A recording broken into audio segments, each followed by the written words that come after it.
तो इन सारी चीजों को हम लोग कहते हैं मानव का आर्थिक कार्य या फिर मानव के द्वारा किया गया आर्थिक व्यवहार। हमारी जरूरत कितनी थी? 20 लीटर की। उपलब्ध कितना हो पाया? मात्र 10 लीटर, 5 लीटर, 7 लीटर, लेकिन 20 लीटर उपलब्ध नहीं हो पाया। जो पुराने 500 और 1000 रुपए के नोट था उसे चलन से बाहर कर दिया गया, यानी कि जिसको हम लोग विमुद्रीकरण कहते हैं। कल जो है राम के पास 500 रुपए पैसा था और आज के टाइम में जो है उसके पास 1000 रुपए पैसे हैं, तो तुलना किया जा सकता था। हेलो विद्यार्थियों, कैसे आप सब? उम्मीद करते हैं आप सभी स्वस्थ होंगे, मस्त होंगे।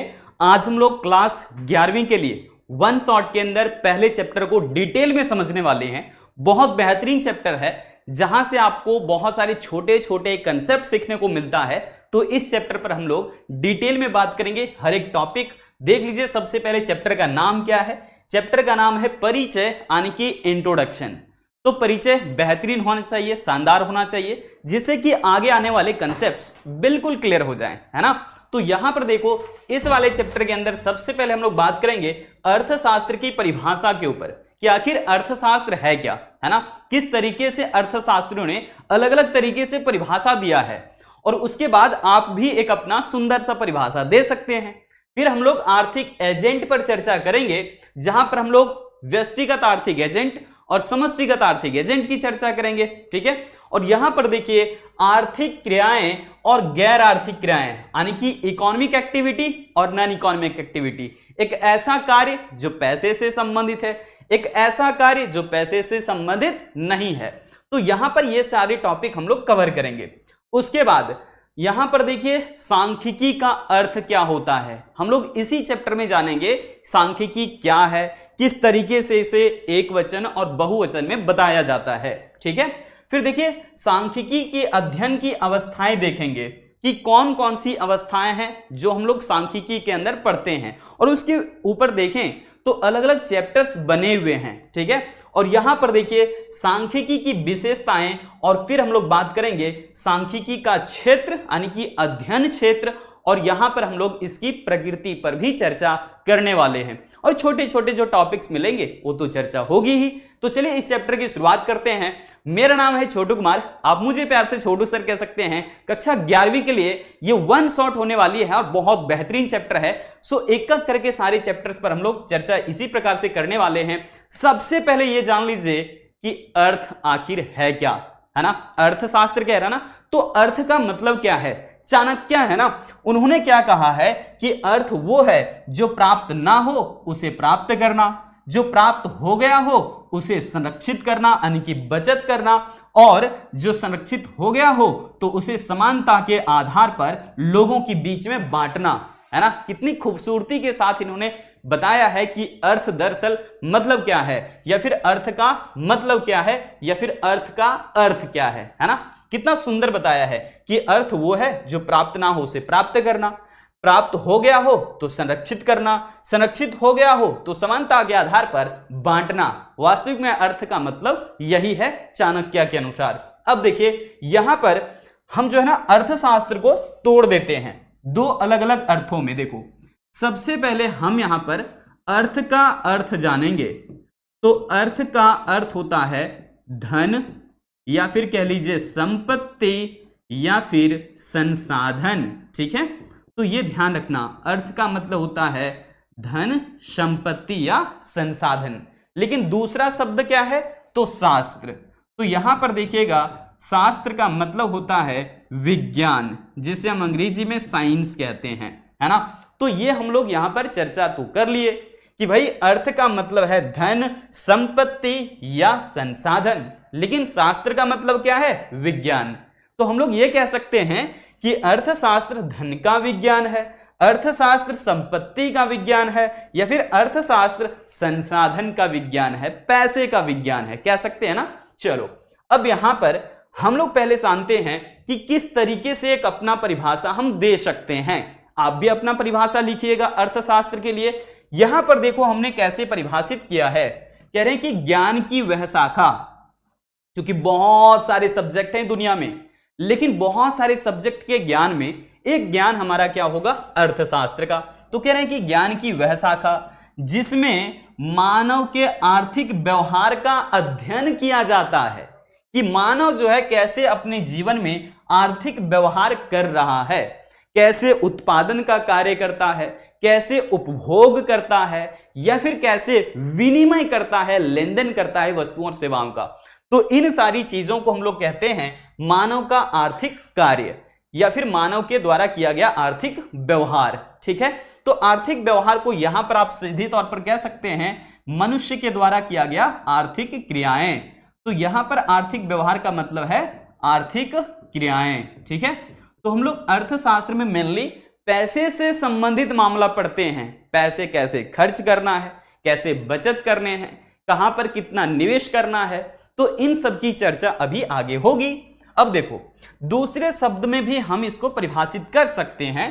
कह रहे हैं क्या कि अर्थशास्त्र सामाजिक विज्ञान की वह शाखा है। चूंकि आपने कक्षा 9वीं और 10वीं में पढ़ा होगा सोशल साइंस के अंदर अर्थशास्त्र को, है ना, इसीलिए हम लोग ऐसा कह रहे हैं कि अर्थशास्त्र सामाजिक विज्ञान की वह शाखा है जिसके अंतर्गत वस्तुओं और सेवाओं के उत्पादन, वितरण, विनिमय और उपभोग का अध्ययन किया जाता है। ये उत्पादन, उपभोग, विनिमय ये सब क्या है सर? तो देखो यहां पर वैसे तो हम कह सकते हैं इन सबको हम क्या, आर्थिक क्रिया, लेकिन उत्पादन कहने का मतलब होता है किसी भी वस्तु का क्या करना, विनिर्माण करना या फिर मैन्युफैक्चरिंग करना, सीधे तौर पर अभी ये समझो। उसके बाद वितरण कहने का मतलब होता है लोगों के बीच में बांटना। अब ये वितरण का कार्य अलग अलग तरीके से हो सकता है कि पैसे ले करके जो है सामान दिया जा रहा है, तो यहां पर कहेंगे क्रय क्षमता के आधार पर वितरण हुआ। लेकिन कई बार होता है ना कि सरकार फ्री में भी डिस्ट्रीब्यूट कर देती है, फ्री में भी सामान बांट देती है जनता के बीच में, या फिर कई बार न्यूनतम प्राइस पर बांटती है। ये दोनों अलग अलग तरीके हैं, तो वो हम लोग वितरण के अंदर कह सकते हैं। विनिमय में भी दो तरह की क्रियाएं, यहां पर दो तरीके से प्रणाली आप ले सकते हैं। एक वस्तु विनिमय प्रणाली, जहां एक वस्तु को प्रत्यक्ष रूप से दूसरी वस्तु के साथ लेन देन किया जाता था, तो वो था वस्तु विनिमय प्रणाली। अब ऐसा नहीं है कि यह चलन समाप्त हो गया, हाँ, प्रचलन में अब कम रहा है, लोग इस माध्यम से लेन देन कम करते हैं क्योंकि यहां पर अविश्वास जैसी समस्या पैदा हो गई थी, है ना। ये जो है ना सही समझ लीजिए तो कि यहां पर कई सारी कठिनाइयां थी, जैसे कि वस्तु विभाजन की समस्या। मान लीजिए हम इस वस्तु को दे करके आपसे कोई दूसरी वस्तु लेना चाहते हैं, तो आपके मन में भी असंतुष्टि का भाव रहता है कि पता नहीं हमने शायद महंगी वस्तु दिया है और उन्होंने सस्ती वस्तु दे दिया है। ऐसा भी होता है।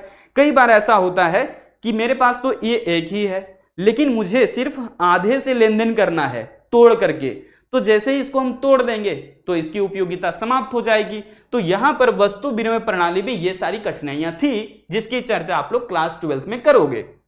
लेकिन उसके अलावे भी कई तरह की समस्याएं थी, जैसे कि लंबे समय तक भंडारण नहीं किया जा सकता है ना, वस्तुओं के रूप में मुद्रा को नहीं संचय किया जा सकता, लंबे समय तक खराब होने की संभावना ज्यादा रहती है। इसी प्रकार से यहां पर विनिमय में आप समझ सकते हैं मौद्रिक तरीके, यानी कि पैसा लो सामान दो, पैसा लो सेवाएं दो, इस प्रकार से। तो यहां पर मौद्रिक प्रणाली एग्जिस्ट करता है। अब आधुनिक जमाने में क्या हो गया, पैसा देते हैं तब सामान मिलता है ना, तो ये हमारा मौद्रिक प्रणाली भी हो जाएगा विनिमय में। उसके बाद उपभोग जो है ना, दो चीजों का किया जाता है अर्थशास्त्र के अनुसार, या तो वस्तुओं का या फिर सेवाओं का।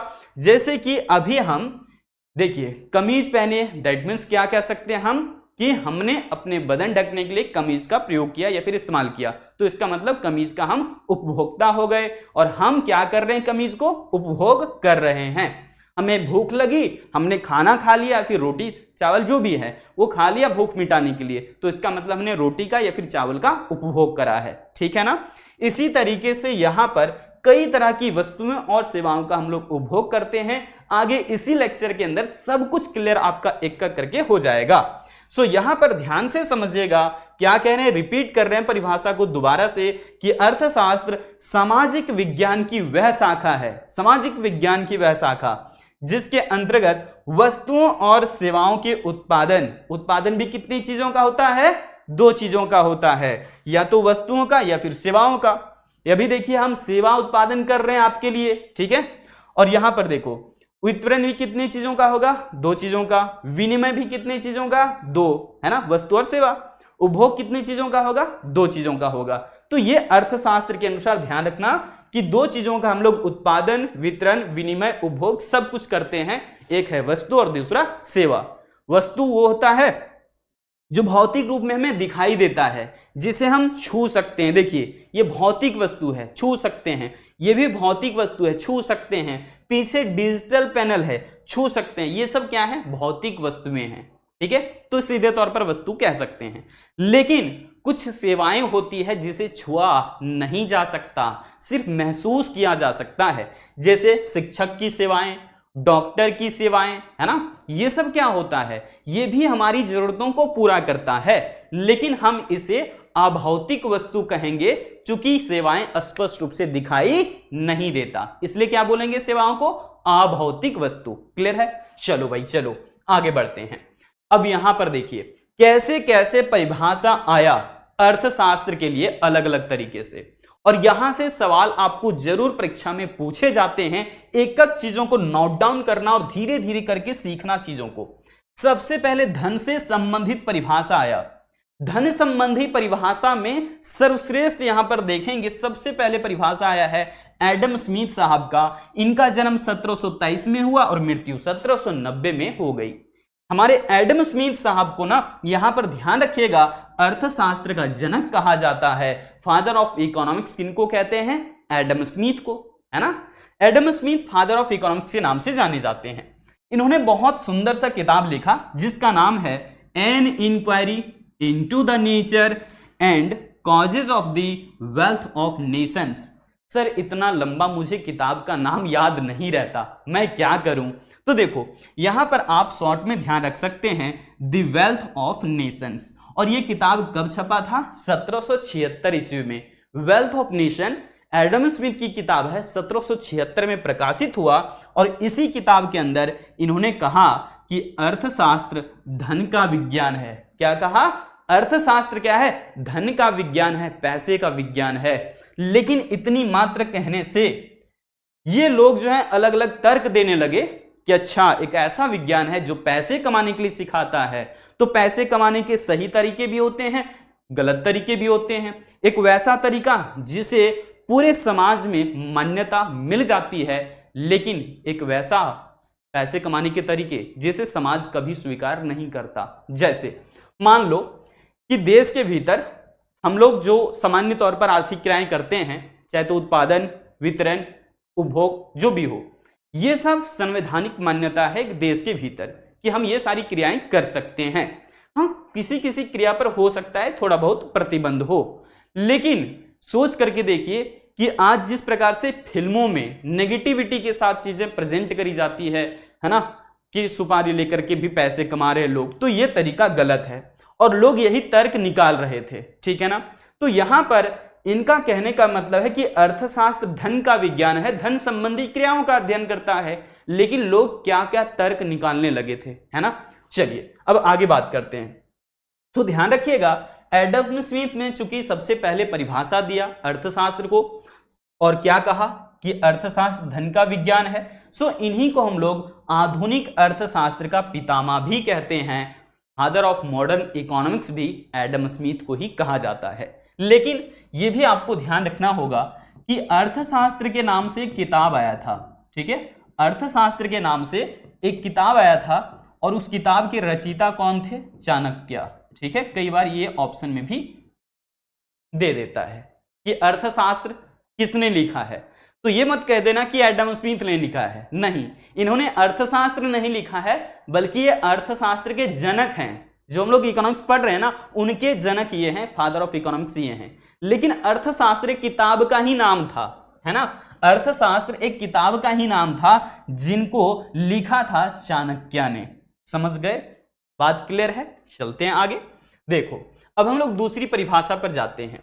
यहां पर दूसरा जो है ना, अब विचार बदलता है, लेकिन देखिए कई वर्षों बाद 1776 में एडम स्मिथ की किताब आई है वेल्थ ऑफ नेशन, जहां अर्थशास्त्र को धन का विज्ञान कहा गया। वहीं पर दूसरा परिभाषा आप देख रहे हैं कल्याण से संबंधित है, और इसको जो है दिया था किसने? अल्फ्रेड मार्शल ने। इंग्लैंड के रहने वाले हैं। ये अल्फ्रेड मार्शल कहां के रहने वाले हैं? इंग्लैंड के रहने वाले हैं और इनका जन्म 1842 ईस्वी में हुआ और मृत्यु 1924 ईस्वी में हो गई। लेकिन ध्यान रखिए, अल्फ्रेड मार्शल ने भी एक किताब लिखा और इनका किताब बहुत ज्यादा पॉपुलर हो गया, छा गया मार्केट में। क्यों भाई? इसके पीछे का रीजन हम आपको बताते हैं। आप लोग ना आगे चल करके पढ़ोगे मांग का नियम, पूर्ति का नियम, है ना, क्लास 12वीं में, तो वहां पर जो है ना सारे कंसेप्ट लगभग जो है ना डायग्रामेटिक मिलेगा, वो इनका योगदान कहीं ना कहीं रहा है। ठीक है, और इस किताब का नाम है प्रिंसिपल्स ऑफ इकोनॉमिक्स, जो कि अल्फ्रेड मार्शल द्वारा लिखी गई किताब है। रचना किसने किया इस किताब का? तो अल्फ्रेड मार्शल ने। ये किताब कब जो है प्रकाशित हुआ है, कब छपा है? तो 1890 ईस्वी में ये किताब छप गया और प्रिंसिपल्स ऑफ इकोनॉमिक्स के अंदर में ही इस तरह की परिभाषा आती है अर्थशास्त्र से संबंधित। ये क्या कहते हैं? ये कह रहे हैं कि अर्थशास्त्र भौतिक कल्याण का विज्ञान है। अब ये भौतिक वस्तुएं कौन सी होती है आप समझ गए हैं। जैसे मैंने कहा ये भौतिक वस्तु है, देखिए छू सकते हैं, इसका कुछ ना कुछ वजन है, तोड़फोड़ किया जा सकता है इसका, तो ये भौतिक वस्तु हो गया। लेकिन क्या ये सारी केवल भौतिक वस्तुओं से ही मानव का कल्याण होता है? सोच करके देखिए। तो भाई बिल्कुल भी नहीं। हम जैसे अभी आपको सेवाएं दे रहे हैं, है ना, और उससे भी आपकी एक जरूरत पूरी हो जा रही है, तो यहां पर इन्होंने कहीं भी अभौतिक या फिर सेवा का जिक्र नहीं किया है। क्या मानव की आवश्यकताएं सिर्फ भौतिक वस्तुओं से पूरा होता है? तो इसका जवाब है बिल्कुल भी नहीं। मानव की आवश्यकताएं सिर्फ भौतिक वस्तुओं से पूरा नहीं होता, अभौतिक वस्तुएं भी चाहिए होता है, जिसे हम सेवाएं कहते हैं। जब हम बीमार पड़ जाते हैं, भगवान ना करे, लेकिन जब हम बीमार पड़ जाते हैं तो डॉक्टर के पास जाते हैं, उनकी सेवाएं लेते हैं और हम सही हो जाते हैं, हमारा स्वास्थ्य बढ़िया हो जाता है। जब हमें शिक्षा की आवश्यकता होती है, हम शिक्षक के पास जाते हैं, उनसे पढ़ते हैं, चीजों को समझते हैं और हम अच्छा स्कोर कर पाते हैं, मान सम्मान समाज में बढ़ता है, तो हम कहीं ना कहीं शिक्षक की सेवाएं लेकर के भी संतुष्ट हो रहे हैं। इसी प्रकार से अलग अलग तरीके के सेवाएं देने वाले देश में बहुत अलग अलग व्यवसाय है, बहुत अलग अलग तरह के लोग आपको मिल जाएंगे, है ना। चलिए, तो यहां पर कहीं भी इन्होंने अभौतिक शब्द का जिक्र नहीं करा, सिर्फ भौतिक कल्याण का विज्ञान माना, और यही कहीं ना कहीं ये परिभाषा संकुचित हो जाता है, छोटा हो जाता है। ठीक है, सो देखिए आगे ये क्या कहते हैं। ये कह रहे हैं क्या कि अर्थशास्त्र क्या है? मानव कल्याण का विज्ञान है। जब लोगों ने अलग अलग तर्क देना शुरू किया ना कि ये कह रहे हैं अर्थशास्त्र भौतिक कल्याण का विज्ञान, लोगों ने अलग अलग तर्क देना शुरू कर दिया कि ये सिर्फ भौतिक चीजों को मान्यता दे रहे हैं जिससे मानव का भलाई होता है, मानव का कल्याण होता है। ठीक है, लेकिन ये कहीं भी सेवाओं का जिक्र नहीं किए हैं, जबकि मानव की आवश्यकताएं सेवाओं से भी पूरा होता है। तब ये जाकर के कहते हैं कि अर्थशास्त्र मानव कल्याण का विज्ञान है। ये कहते हैं कि छोड़ो ना भौतिक और अभौतिक, मानव का कल्याण किससे होता है ना। तो बोला कि यहां पर अर्थशास्त्र से मानव का कल्याण होता है, तो कह रहे हैं कि अर्थशास्त्र मानव कल्याण का विज्ञान है, मानव की भलाई का विज्ञान है। क्लियर हो गया होगा। अब आगे देखिए, एक गजब की परिभाषा है, थोड़ा सा लंबा परिभाषा है लेकिन बेहतरीन है, ध्यान दीजिएगा। कई बार आप लोगों को डायरेक्टली यहां से भी सवाल पूछे जाते हैं। ठीक है, इस परिभाषा से कह रहे हैं कि अर्थशास्त्र जीवन के सामान्य कारोबार के संदर्भ में मनुष्य का अध्ययन है। किसका अध्ययन है? मनुष्य का अध्ययन है। यह सवाल ऐसे पूछा जाएगा कि वो कौन अर्थशास्त्री हैं जिन्होंने मानव के अध्ययन पर विशेष जोर दिया है, तो उनका नाम है अल्फ्रेड मार्शल। ध्यान रखना, इन्होंने मानव के अध्ययन पर ज्यादा ध्यान दिया है।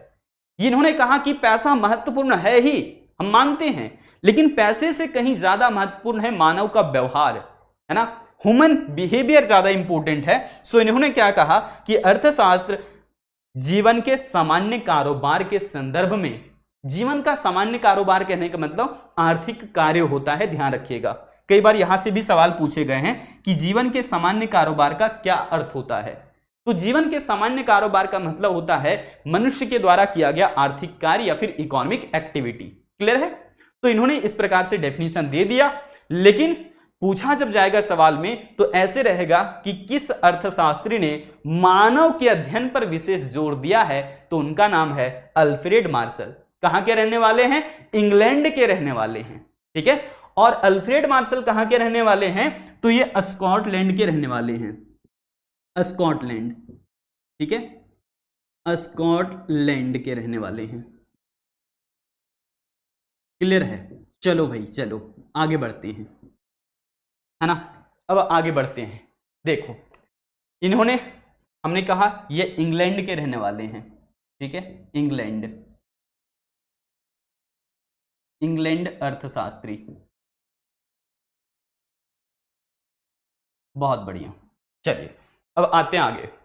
यहां पर देखिए तीसरा कंसेप्ट और बहुत ही बेहतरीन कंसेप्ट, दुर्लभता, जिसे अंग्रेजी में हम लोग स्कैरसिटी कहते हैं।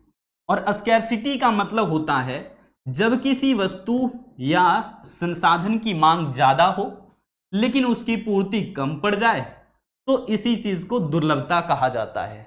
मतलब एक ऐसी अवस्था उत्पन्न हो गई है जब हम किसी सामान को ज्यादा पाना चाहते हैं, हमें ज्यादा की जरूरत है लेकिन मिल रहा है कम। जैसे हमें चाहिए 5,000 रुपये अभी तुरंत, लेकिन हमने जब पता करा या फिर हमारे पास चाहिए कितना, मुझे चाहिए 5,000 रुपये और मेरे पास उपलब्ध मात्र हो पाया 2,000 रुपये, तो यहां पर हम क्या कहेंगे, हमारी मांग ज्यादा थी और पूर्ति कम हो पाया। आप ऐसे समझ लो, थोड़ा सा दूसरा उदाहरण देता हूं आपको। मान करके चलिए हमें चाहिए 20 लीटर पानी, पीने योग्य 20 लीटर पानी हमें चाहिए, हमारी वो आवश्यकता है, हम मांग करना चाहते हैं। लेकिन जब हमने खोजबीन किया, पता किया, बाजार में भी गए, चूंकि पानी आजकल बाजार में भी मिल रहा है बोतलों में पैक करके, तो मैंने सब जगह पता किया तो मात्र मुझे 10 लीटर पानी उपलब्ध हो पा रहा है। क्या समझ पाए, हमारी मांग कितनी थी, हमारी जरूरत कितनी थी, 20 लीटर की, उपलब्ध कितना हो पाया, मात्र 10 लीटर, 5 लीटर, 7 लीटर, लेकिन 20 लीटर उपलब्ध नहीं हो पाया। समझ रहे, मतलब जितनी हमारी मांग थी उतनी पूर्ति नहीं हो पाई, तो इस अवस्था को समझ लीजिए हम लोग कहेंगे दुर्लभता की अवस्था, स्कैरसिटी आ गया। अब ऐसे स्कैरसिटी वाली प्रॉब्लम जो है आगे चल करके आप लोग क्लास 12वीं में समझेंगे कि जो वस्तुएं जितनी ज्यादा दुर्लभ होती चली जाती है उन वस्तुओं का कीमत जो है वो लगातार बढ़ते चला जाता है, उनका प्राइस लगभग समझिए बराबर इंक्रीज ही होता है, कभी घटता नहीं। ठीक है, जो वस्तुएं जितनी ज्यादा दुर्लभ होती चली जाएगी समाज में उसका मूल्य, उसके जो दाम हैं वो और भी बढ़ते चले जाते हैं। ठीक है, चलो तो ध्यान रखिएगा, जब किसी वस्तु या संसाधन की मांग ज्यादा हो और उस वस्तु या संसाधन की पूर्ति कम हो जाए तो ऐसी अवस्था को हम लोग दुर्लभता की अवस्था कहते हैं। चलिए अब यहां पर देखिए, दुर्लभता संबंधी परिभाषा दिया था लियोनल जॉन रॉबिन्स ने। इनका शॉर्ट नाम आप ले सकते हैं प्रोफेसर रॉबिन्स। ये लंदन के रहने वाले हैं, कहां के, लंदन के। ठीक है, तो प्रोफेसर जॉन लियोनल रॉबिन्स बोल लीजिए या फिर लियोनल जॉन रॉबिन्स बोल लीजिए, कई बार रॉबिन्सन भी इनको लिखा जाता है। और इनका जन्म हुआ था 1898 ईस्वी में और मृत्यु हो गई 1984 ईस्वी में। ठीक है, कहां के रहने वाले हैं, लंदन के रहने वाले हैं। अब आगे देखिए, कह रहे हैं कि रॉबिन्स ने अपनी पुस्तक an essay on the nature and significance of economic science में क्या कहा अर्थशास्त्र को। देखिए यहां पर सबसे पहले इन्होंने कहा कि अर्थशास्त्र चयन का विज्ञान है। चयन करने का मतलब होता है चुनाव करना। व्यक्ति यहां पर दुर्लभता में फंस जाएगा। जो अल्फ्रेड मार्शल कह रहे थे ना कि अर्थशास्त्र मानव कल्याण का विज्ञान है, मानव की भलाई का विज्ञान है, रॉबिन्स कह रहे हैं कि भलाई होगा कैसे, ये तो बता दीजिए, ये तो समझा दीजिए भलाई होगा कैसे, क्योंकि जितनी मांग हो रही है मनुष्य के द्वारा उतना पूर्ति हो ही नहीं पा रहा। ज्यादातर तो समस्या यही देखा जा रहा है और मनुष्य के सामने हम कह रहे हैं ये समस्या हमेशा विद्यमान होती है, ये समस्या कभी खत्म नहीं होने वाली, क्योंकि मानव की लालसाएं, मानव की इच्छाएं लगातार तेज होती जाती है और भी बढ़ती जाती है। ठीक है, जैसे एक जरूरत पूरा होता है हम अगली जरूरत को पूरा करने की चेष्टा करते हैं। तो यहां पर कह रहे हैं कि ये दुर्लभता की स्थिति है और ऐसी स्थिति में बताइए कैसे आप मानव की भलाई, मानव के कल्याण के बारे में बात कर सकते हैं।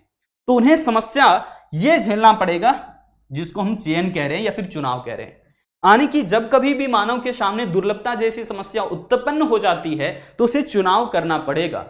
कैसे चुनाव करना पड़ता है आइए समझते हैं। मान लीजिए कि आपको जरूरत है 500 रुपए की, ठीक है, या फिर मान लीजिए कि आपके पास 500 रुपए पैसे उपलब्ध हैं। कितने उपलब्ध हैं, 500 रुपए पैसे आपके पास उपलब्ध है, लेकिन आप बाजार गए, एक वस्तु खरीदे जिसका दाम है 100 रुपया, या फिर खरीदने की चेष्टा कर रहे हैं जिसका दाम है 100 रुपया मान लीजिए। एक दूसरी वस्तु है जिसका दाम है 200 रुपया, एक तीसरी वस्तु है जिसका दाम है 500 रुपया। अब यहां पर जोड़ रहे हैं तो आपके पास कितने रुपये चाहिए? 800 रुपये चाहिए 800 रुपया, 800 रुपया चाहिए आपको, लेकिन उपलब्ध कितनी है? 500 रुपये। आपके पैकेट में 500 रुपया है और खरीदने के लिए जो गए हैं सामान, उन सामान के दाम को आप जोड़ रहे हैं तो पता चल रहा है कि 800 रुपया आपके पास होता तो ये सारा सामान आप खरीद करके घर आ जाते। लेकिन यही तो आपको सोचना पड़ेगा फिर कि 500 रुपये में ही ये सारी जरूरतों को हम कैसे पूरा करें। तो कहीं ना कहीं उनकी मात्रा को कम करना पड़ेगा या फिर उनकी गुणवत्ता के साथ समझौता करना पड़ेगा। समझौता दो तरीके से हो सकता है, या तो मात्रा कम कर लो इन वस्तुओं का, जो वस्तुएं आप खरीदने जा रहे हो उसका वजन कम कर लो, छोटे साइज का ले लो, इस तरीके से मात्रा के साथ समझौता किया जा सकता है। या फिर उसी वस्तु को मार्केट में ऐसा तलाश कर लो जो कि थोड़ी सी लो क्वालिटी का होगा, है ना। तो यहां पर आप समझ सकते हैं कि कहीं ना कहीं मनुष्य को चुनाव करना पड़ रहा है कि कौन सी वस्तु खरीदें, कितनी मात्रा में खरीदें, कौन सी गुणवत्ता वाली वस्तु खरीदें। तो इसका मतलब मानव के सामने आर्थिक समस्या उत्पन्न हो गई है। पहले तो दुर्लभता की समस्या उत्पन्न हुई, फिर चुनाव की समस्या उत्पन्न हो गई, और चुनाव की समस्या के बाद इसी को अर्थशास्त्र में क्या कहा जाता है? आर्थिक समस्या कहा जाता है। क्लियर हो गया? यहां पर देखिएगा, इनका किताब का नाम क्या है? An essay on the nature and significance of economic science. यह किताब 1932 में प्रकाशित हुआ था। कब? 1932 में प्रकाशित हुआ यह किताब। लेकिन किताब के नाम में कह रहा है कि एन ऐसे, ऐसे मतलब होता है लेख लिखना, रचना करना, है ना। जैसे हम लोग लिखते थे गाय पर रचना, कुत्ता पर रचना। एक बार की बात बताते हैं आपको। एक बच्चे को होमवर्क दिया गया, एक बच्चे को नहीं बल्कि बहुत सारे बच्चों को क्लासरूम में होमवर्क दे दिया गया कि जाओ भाई कल आप लोग लिख करके लाना कुत्ता पर रचना। तो सारे बच्चे जो है अगले दिन आए और अपना होमवर्क चेक करवा लिए गुरुजी से। बिल्कुल सही है सबके, लेकिन एक बच्चा जो है वो उठा ही नहीं और अपना होमवर्क भी जांच नहीं करवाया। वजह यह था कि उस बच्चे ने जो है वो लिखा ही नहीं था। जब गुरुजी ने सवाल करा कि भाई आपने लिखा क्यों नहीं, वजह क्या है ये बता दो, तो उसने बताया सर मैंने लिखने की कोशिश किया, मैंने कुत्ते के ऊपर र लिखा, चाह तो लिखने ही वाला था, लेकिन इसके बीच में ही कुत्ता उठ करके भाग गया। तो यहां पर जो है वो ये रचना है। वो बच्चा दरअसल क्या कर रहा था? कुत्ते के ऊपर में र च और नमे का न लिख रहा था, है ना। चलो अब यहां पर देखो आगे क्या कह रहे हैं। कह रहे हैं कि अर्थशास्त्र चयन का तर्क शास्त्र है। तर्क शास्त्र है, लॉजिकली सोचिए समझिए। कहां से?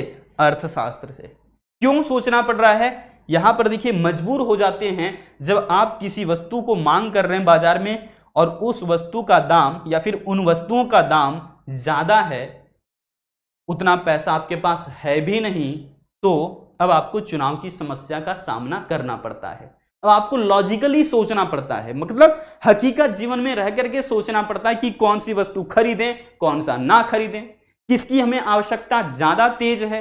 तो जिसकी आवश्यकता ज्यादा तीव्र होगी उन वस्तुओं पर आप सबसे पहले पैसा देकर खर्च करेंगे, लेकिन जिसकी आवश्यकता अभी नहीं होगी, 2-4 घंटे बाद या 2-4 दिन बाद 2-4 महीने बाद चाहिए, तो आप उन वस्तुओं पर बाद में खर्च करने की सोचेंगे। समझ गए? तो यहां पर कहीं ना कहीं आपको तार्किक रूप से या फिर लॉजिकली सोचना पड़ता है, हकीकत जीवन में रह करके सोचना पड़ता है। सो ये परिभाषा भी रॉबिन्स का ही दिया हुआ है, यहां से आपको सवाल जरूर पूछा जाता है। ठीक है, चलिए सबसे बेहतरीन परिभाषा, और यहीं पर आकर के हम लोग रुकते हैं। हर एक विषय का यही लक्ष्य होता है कि हम डेवलप कर जाएं, हम विकसित हो जाएं, और इसके तरीके क्या होंगे वो तो अलग अलग होगा विषय के हिसाब से। लेकिन अर्थशास्त्र में जो विकास संबंधी विचार है ये प्रस्तुत किया था अमेरिकी अर्थशास्त्री सैमुअल्सन ने। ये कहां के रहने वाले हैं? अमेरिका के रहने वाले हैं, अमेरिका के।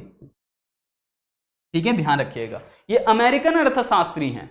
और ये क्या कहते हैं ध्यान से सुनिए पहले, फिर इनके बारे में बताते हैं और भी। कह रहे हैं कि अर्थशास्त्र इस बात का अध्ययन करता है कि मुद्रा के प्रयोग अथवा प्रयोग के बिना वस्तुओं के कालगत उत्पादन के लिए व्यक्ति एवं समाज उत्पादक साधनों के नियोजन का किस प्रकार चुनाव करते हैं, और समाज के विभिन्न लोगों एवं वर्गों में उनके अब तथा भविष्य में उपभोग के लिए किस प्रकार वितरण करते हैं।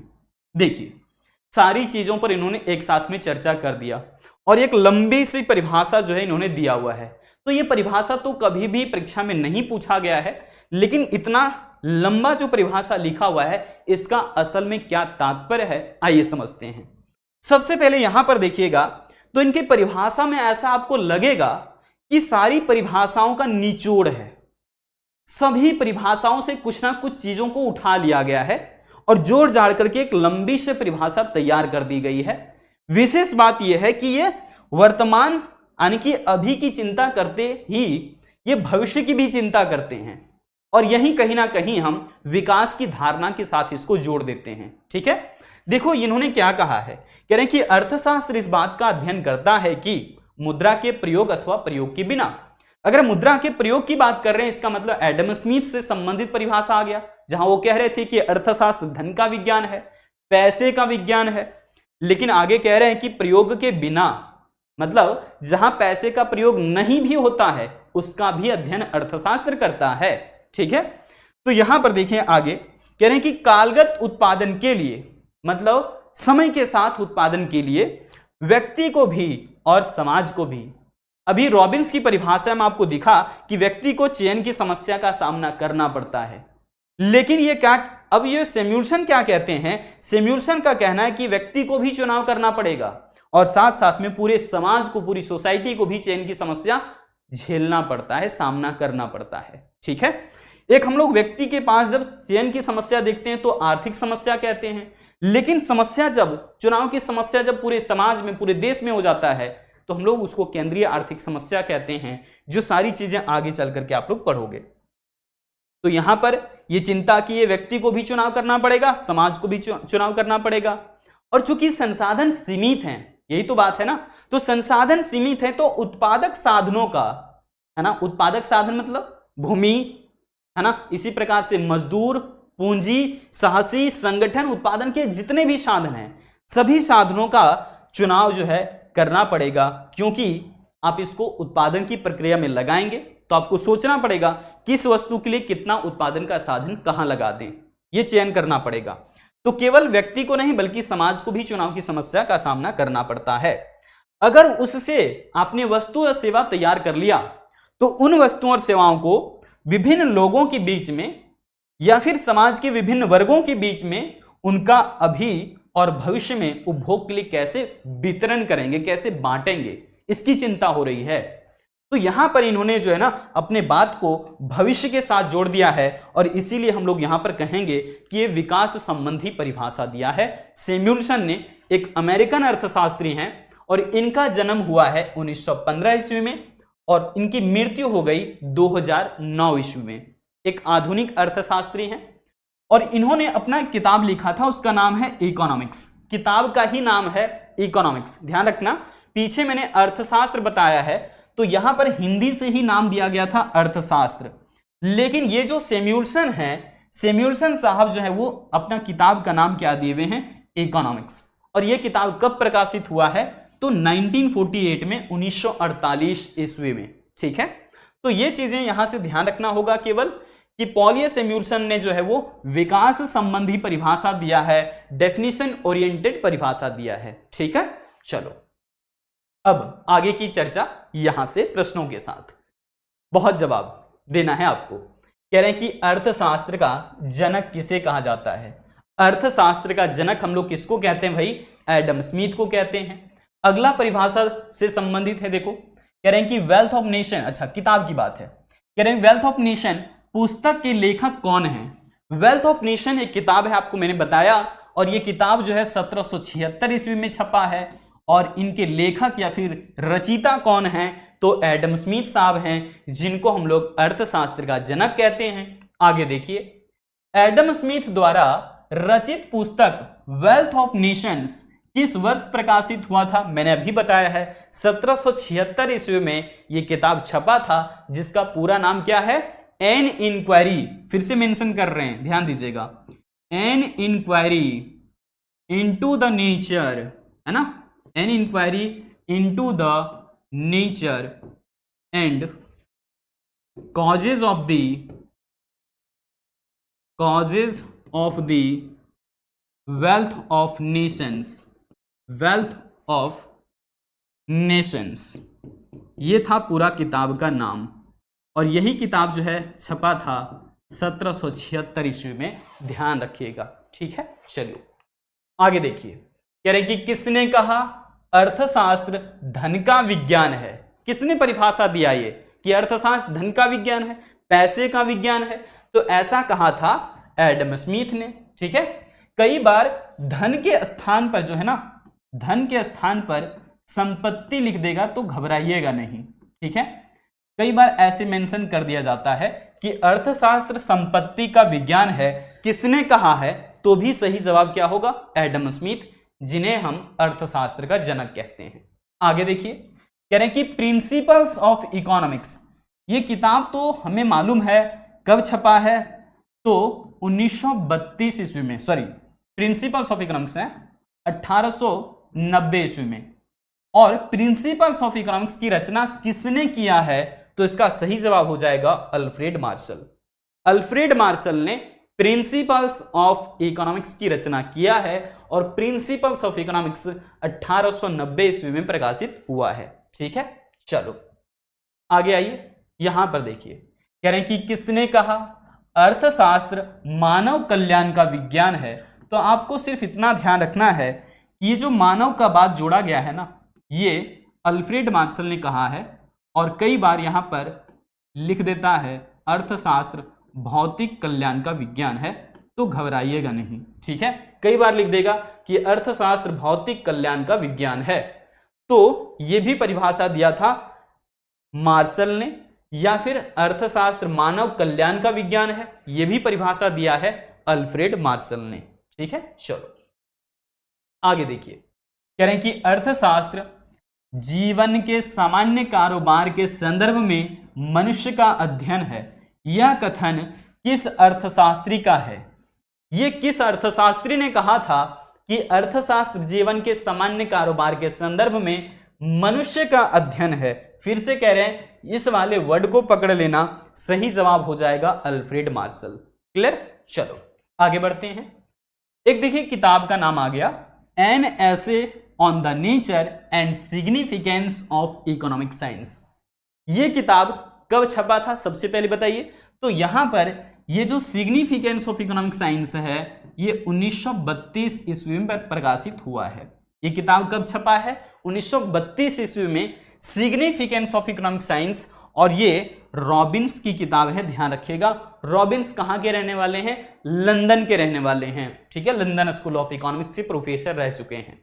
आगे देखिए, अगली प्रश्न क्या है? कह रहे हैं कि किस अर्थशास्त्री ने अर्थशास्त्र को चयन का विज्ञान कहा है? तो चयन कहने का मतलब होता है चुनाव करना, है ना, चॉइस, यानी कि चॉइस। तो यहां पर ध्यान रखिए कि ये जो परिभाषा दिया है ना, अर्थशास्त्र को चयन का विज्ञान कहा है, ये कहा है रॉबिन्स ने। प्रोफेसर रॉबिन्स ने कहा कि अर्थशास्त्र चयन का विज्ञान है। अब यहां पर एक बेहतरीन कंसेप्ट आपके सामने है। इस कंसेप्ट को कंप्लीटली समझ लेते हैं अगर आप, तो ये मान करके चलिए आधा से ज्यादा ज्ञान आपको अर्थशास्त्र का यहां पर हो सकता है। सिर्फ कंसेप्ट क्लियर करने हैं आपको। सबसे पहली चीज, ये टर्म क्या है भाई? आर्थिक एजेंट, जिसको हम लोग अंग्रेजी में इकोनॉमिक एजेंट भी कहते हैं।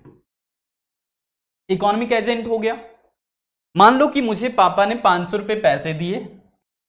अब हम ये सोच रहे हैं कि इस 500 रुपए को कहां खर्च करें, इससे कौन कौन सा सामान खरीदें और कितनी मात्रा में खरीदें, कौन सी गुणवत्ता वाला सामान खरीदें। तो यहां पर इसका मतलब है कि हमें इस 500 रुपए के बराबर ही सोचना पड़ रहा है। ठीक है, तो हम यहां पर क्या हो गए? एक आर्थिक एजेंट हो गए। उसी को हम लोग यहां पर इकोनॉमिक एजेंट कह रहे हैं। अंग्रेजी में क्या कह रहे हैं? इकोनॉमिक एजेंट, और हिंदी में कह रहे हैं आर्थिक एजेंट। तो ये बहुत इंपॉर्टेंट टॉपिक है, ध्यान से सुनिए। हम किसी भी व्यक्ति को या फिर किसी भी संस्था को आर्थिक एजेंट कह सकते हैं, क्योंकि उन सबके द्वारा आर्थिक निर्णय लिया जाता है। अब ये आर्थिक निर्णय क्या होता है, किस तरीके से आर्थिक निर्णय लिए जाते हैं, इसके कुछ उदाहरण हम आपको देने वाले हैं, ठीक है। और यहां पर देखिए परिभाषा सही रूप में क्या है कि आर्थिक एजेंट का मतलब उन सभी व्यक्तियों अथवा संस्थाओं से है जो आर्थिक निर्णय लेते हैं, जो इकोनॉमिक डिसीजन लेते हैं। जो भी व्यक्ति या संस्था आर्थिक निर्णय लेता है उसको हम आर्थिक एजेंट कहेंगे। जैसे देखिए यहां पर कोई भी उपभोक्ता यानी कि कंज्यूमर, उत्पादक यानी कि प्रोड्यूसर, निवेशकर्ता यानी कि इन्वेस्टर, गवर्नमेंट यानी कि सरकार, बैंक और इस तरह से अन्य कई सारी संस्थाएं, जैसे कि भारत के अंदर में योजना आयोग, यब नीति आयोग, ये सभी क्या हैं, आर्थिक एजेंट हैं, ठीक है ना। तो यहां पर देखिएगा नोट हमने क्या करा है आपके लिए स्पेशली कि विभिन्न तरह के जो आर्थिक एजेंट होते हैं उन सभी आर्थिक एजेंटों द्वारा जो निर्णय लिए जाते हैं, जो आर्थिक निर्णय लिए जाते हैं, उनके पीछे उनका अलग अलग उद्देश्य होता है, अलग अलग मकसद होता है। हम अलग अलग मोटिव के हिसाब से अपना जो है इकोनॉमिक डिसीजन लेते हैं, ठीक है। क्योंकि सबके पास संसाधन कम ज्यादा है, किसी के पास संसाधन बहुत कम है तो किसी के पास संसाधन बहुत ज्यादा है, ऐसा भी है। लेकिन सोचना सभी को पड़ता है कि हम अपना संसाधन कहां खर्च करें, कितनी मात्रा में कहां पर निवेश करें, इन सबसे संबंधित बात सबको सोचना पड़ता है। देखिए जैसे एक यहां पर विक्रेता है, ये फल या सब्जियां बेच रहा है, तो इसे भी सोचना पड़ता है कि किस ग्राहक को कौन सा सामान कितने रुपए में बेचना है, ठीक है ना, जिससे कि इसका लाभ ज्यादा से ज्यादा हो सके। उसी प्रकार से एक निवेशक या फिर इन्वेस्टर ये सोचता है कि हम अपनी पूंजी को, अपने पैसे को किस परियोजना पर, किस प्रोजेक्ट पर निवेश करें, इन्वेस्ट करें, जिससे कि हम कम से कम जोखिम के साथ, मिनिमम रिस्क के साथ ज्यादा से ज्यादा प्रॉफिट अर्न कर सकें, कमा सकें। इसी तरीके से यहां पर देख लो, ये है एक बायर यानी कि वस्तु को खरीदने वाला, ठीक है, वाला नहीं वाली है। और यहां पर हम क्या कह रहे हैं कि इन्होंने देखिए अपने बकेट में इस पूरे में क्या खरीदा है, अलग अलग तरह के सामान जो इनको जरूरत होगा। उसी प्रकार से यहां पर हम बात करेंगे सरकार का, गवर्नमेंट का। तो गवर्नमेंट जो है, सरकार जो है, ये निर्णय लेती है कि देश के संसाधन का कहां पर किस तरीके से प्रयोग करना है, किस वस्तु के उत्पादन के लिए कितना संसाधन लगाना है ना। तो वो सब सारा निर्णय सरकार लेती है। और सरकार ऐसा अगर निर्णय लेती है तो इनके पीछे मकसद होता है, उद्देश्य होता है कि जन कल्याण ज्यादा से ज्यादा हो सके, सोशल वेलफेयर ज्यादा से ज्यादा हो सके। बैंक के बारे में अगर हम चर्चा करें, बैंक, तो बैंक भी एक आर्थिक एजेंट है, ये वित्तीय संस्था है और इसे भी ये सोचना पड़ता है कि हम अपना पैसा किसको दें, यानी कि किस ग्राहक को पैसा उधार दें और उससे अगर वापस लेना है तो कितना ब्याज दर वसूलना है, रेट ऑफ इंटरेस्ट कितना वसूलना है, ठीक है ना। तो ये बैंक का काम होता है। आइए एक एक करके सभी के ऊपर चर्चा करते हैं। यहां पर सबसे पहले उपभोक्ता की बात करेंगे, जिसे हम अंग्रेजी में कंज्यूमर कहते हैं। एक उपभोक्ता को यह निर्णय लेना होता है कि अपनी सीमित आय से किस प्रकार की वस्तुओं एवं सेवाओं का उपभोग किया जाए, जिससे कि अधिक से अधिक संतुष्टि प्राप्त हो सके, मैक्सिमम से मैक्सिमम सेटिस्फेक्शन हो सके। हाँ, बहुत मजा आया। तो इस तरीके के सेटिस्फेक्शन कौन चाहता है? एक उपभोक्ता। लेकिन कहां से? तो अपने पास जो सीमित आमदनी है उसी से वो ज्यादा से ज्यादा संतुष्टि चाहता है। तो कम पैसे से अगर आप ज्यादा से ज्यादा संतुष्टि हासिल करना चाहते हो एक उपभोक्ता के तौर पर, तो आपको ये सोचना पड़ेगा कि अपना पैसा कहां खर्च करें, किन वस्तुओं पर खर्च करें, है ना, किस तरह की गुणवत्ता वाली वस्तु खरीदें, अभी खरीदें भी या ना खरीदें, इस तरह से सोचना आपको पड़ता है। इसका मतलब एक आर्थिक एजेंट आप भी हैं। यहां पर अगर एक उत्पादक की चर्चा करें, जिसे हम अंग्रेजी में प्रोड्यूसर कहते हैं, तो इस प्रोड्यूसर को यह निर्णय लेना होता है कि अपने पास जो उपलब्ध सीमित संसाधन हैं, उन संसाधनों की मदद से किस प्रकार की वस्तुओं या सेवाओं का उत्पादन किया जाए, जिससे कि उत्पादक अधिक से अधिक लाभ कमा सके। तो उत्पादक का मकसद क्या होता है? मैक्सिमम प्रॉफिट अर्न करना, ज्यादा से ज्यादा प्रॉफिट कमाना, मजे ही मजे, है ना। चलो, उसके बाद बात आती है देश की सरकार का। और देश की जब सरकार है तो इकोनॉमिक्स की भाषा में आपको यहां पर समझना होगा, इकोनॉमिक्स के अनुसार सरकार को समझना होगा। सरकार का एक ही मकसद होता है अर्थशास्त्र के अनुसार, और वो है मैक्सिमम सोशल वेलफेयर, सभी लोगों का कल्याण, सबकी भलाई, ठीक है, वो सरकार बात करेगी। सो किसी देश की सरकार ये निर्णय लेती है कि अर्थव्यवस्था में, यानी कि पूरे के पूरे देश में, है ना, उपलब्ध संसाधनों की मदद से किस प्रकार की वस्तुओं या फिर सेवाओं का उत्पादन किया जाए जिससे कि समाज के विभिन्न वर्गों के बीच उसका वितरण किया जा सके। और इसके पीछे मकसद क्या है, तो कह रहे हैं जिससे कि अधिकतम सामाजिक लाभ या फिर अधिकतम सामाजिक कल्याण को प्राप्त किया जा सके। गवर्नमेंट का मेन मकसद यही है, सोशल वेलफेयर करना, पब्लिक वेलफेयर करना। लेकिन एक बैंक की अगर बात कर लें, यह भी एक निवेशक के तौर पर ही होता है। जैसे एक इन्वेस्टर की बात हमने करा कि वो अपना पैसे सोचता है कि कहां पर निवेश करें, अपनी पूंजी कहां लगाएं, जिससे कि कम से कम रिस्क होने के साथ ज्यादा से ज्यादा प्रॉफिट गेन किया जा सके, लाभ कमाया जा सके। ठीक वैसे ही बैंक ये निर्णय लेता है कि साख पर कितना ब्याज दर लेना है, यानी कि किसी को उधार दिया गया है बैंक द्वारा तो उससे कितना पैसा वसूलना है ब्याज के रूप में, जिससे कि अधिक लाभ कमाया जा सके। इसका भी मकसद क्या है, लाभ कमाना, प्रॉफिट कमाना। ठीक है, तो आपने आर्थिक एजेंट को तो समझ लिया है, लेकिन थोड़ी सी हमारी बात मान लो और थोड़ा डिटेल में इसको लेकर के चलते हैं। देखिए, आर्थिक एजेंट दो तरह के होते हैं। आर्थिक एजेंट दो तरह के होते हैं, और ये हम लोग क्यों बात कर रहे हैं समझ आ जाएगा, क्योंकि आपको भारतीय आर्थिक विकास भी पढ़ना है सांख्यिकी के साथ साथ में। तो इसलिए यहां पर हम कह रहे हैं आर्थिक एजेंट दो प्रकार का होता है। एक होता है व्यष्टिगत आर्थिक एजेंट। क्या कह रहे हैं, व्यष्टिगत आर्थिक एजेंट। ठीक है, यानी कि छोटे स्तर वाला आर्थिक एजेंट, जैसे कि कोई भी एक व्यक्ति या फिर कोई भी एक छोटी सी संस्था जो केवल 2, 4, 10 लोगों के लिए निर्णय ले रहा हो, पूरे देश के लिए नहीं, है ना, केवल अपने लिए निर्णय ले रहा हो, है ना, आर्थिक निर्णय, तो वो सब होते हैं व्यष्टिगत आर्थिक एजेंट, है ना। जैसे हमने अपने पैसे को खर्च करने के बारे में सोचा, या फिर हमने अपने पैसे को या फिर पूंजी को निवेश करने के बारे में सोचा, तो उसका प्रत्यक्ष प्रभाव भी हमारे ऊपर ही पड़ने वाला है, वो सभी लोगों के आर्थिक व्यवहार पर प्रभाव नहीं डालेगा। ठीक है, तो उसको हम लोग व्यष्टिगत आर्थिक एजेंट बोलेंगे। कोई भी एक व्यक्ति को या फिर कोई भी एक संस्था को, छोटी सी संस्था जो कुछ व्यक्तियों के लिए केवल आर्थिक निर्णय लेती हो, पूरे देश के लिए नहीं। ठीक है, दूसरा यहां पर हम लोग कहेंगे समष्टिगत आर्थिक एजेंट, और इसके अंदर आप ले सकते हैं देश की सरकार को। ठीक है, समष्टिगत आर्थिक एजेंट, इसमें देश की सरकार को आप ले लीजिए, उसके बाद आरबीआई को ले लीजिए जो कि देश का केंद्रीय बैंक है। तो समष्टिगत आर्थिक एजेंट में यही सब आ जाते हैं। मुख्य तौर पर हम लिख देते हैं, जैसे कि केंद्रीय बैंक समष्टिगत आर्थिक एजेंट है ना, सरकार समष्टिगत आर्थिक एजेंट है। इसी प्रकार से देश के अंदर में नीति आयोग, है ना, नीति आयोग ये भी क्या है, समष्टिगत आर्थिक एजेंट है।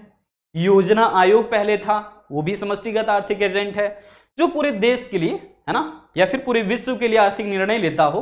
वर्ल्ड बैंक आप कह सकते हैं, IBRD, है ना। तो यहां पर देख लीजिए, केंद्रीय बैंक, नीति आयोग, सरकार, इन सब का एकमात्र उद्देश्य है देश में स्थिरता के साथ, है ना, अच्छे रोजगार के अवसर के साथ देश का समावेशी विकास हो सके, तेज गति से विकास हो सके, ये सबका मकसद होता है। ठीक है, मेन मकसद क्या होता है, पूरी अर्थव्यवस्था को स्थिरता बनाए रखता और उसके साथ में लोगों को रोजगार अच्छे खासे मात्रा में उपलब्ध हो पाना, जैसा कि लोगों को आवश्यकता है। साथ में ही केंद्रीय बैंक का काम होता है, केंद्रीय बैंक मुख्य रूप से जो नीति तैयार करती है, इसको आप ध्यान रख सकते हैं, इसको हम लोग बोलते हैं मौद्रिक नीति, है ना। और जो सरकार योजना तैयार करती है, इसको हम लोग बोलते हैं राजकोषीय नीति। राजकोषीय नीति यानी कि फिस्कल पॉलिसी, राजकोषीय नीति। और जो केंद्रीय बैंक नीति बनाती है उसको क्या बोलते हैं, मौद्रिक नीति।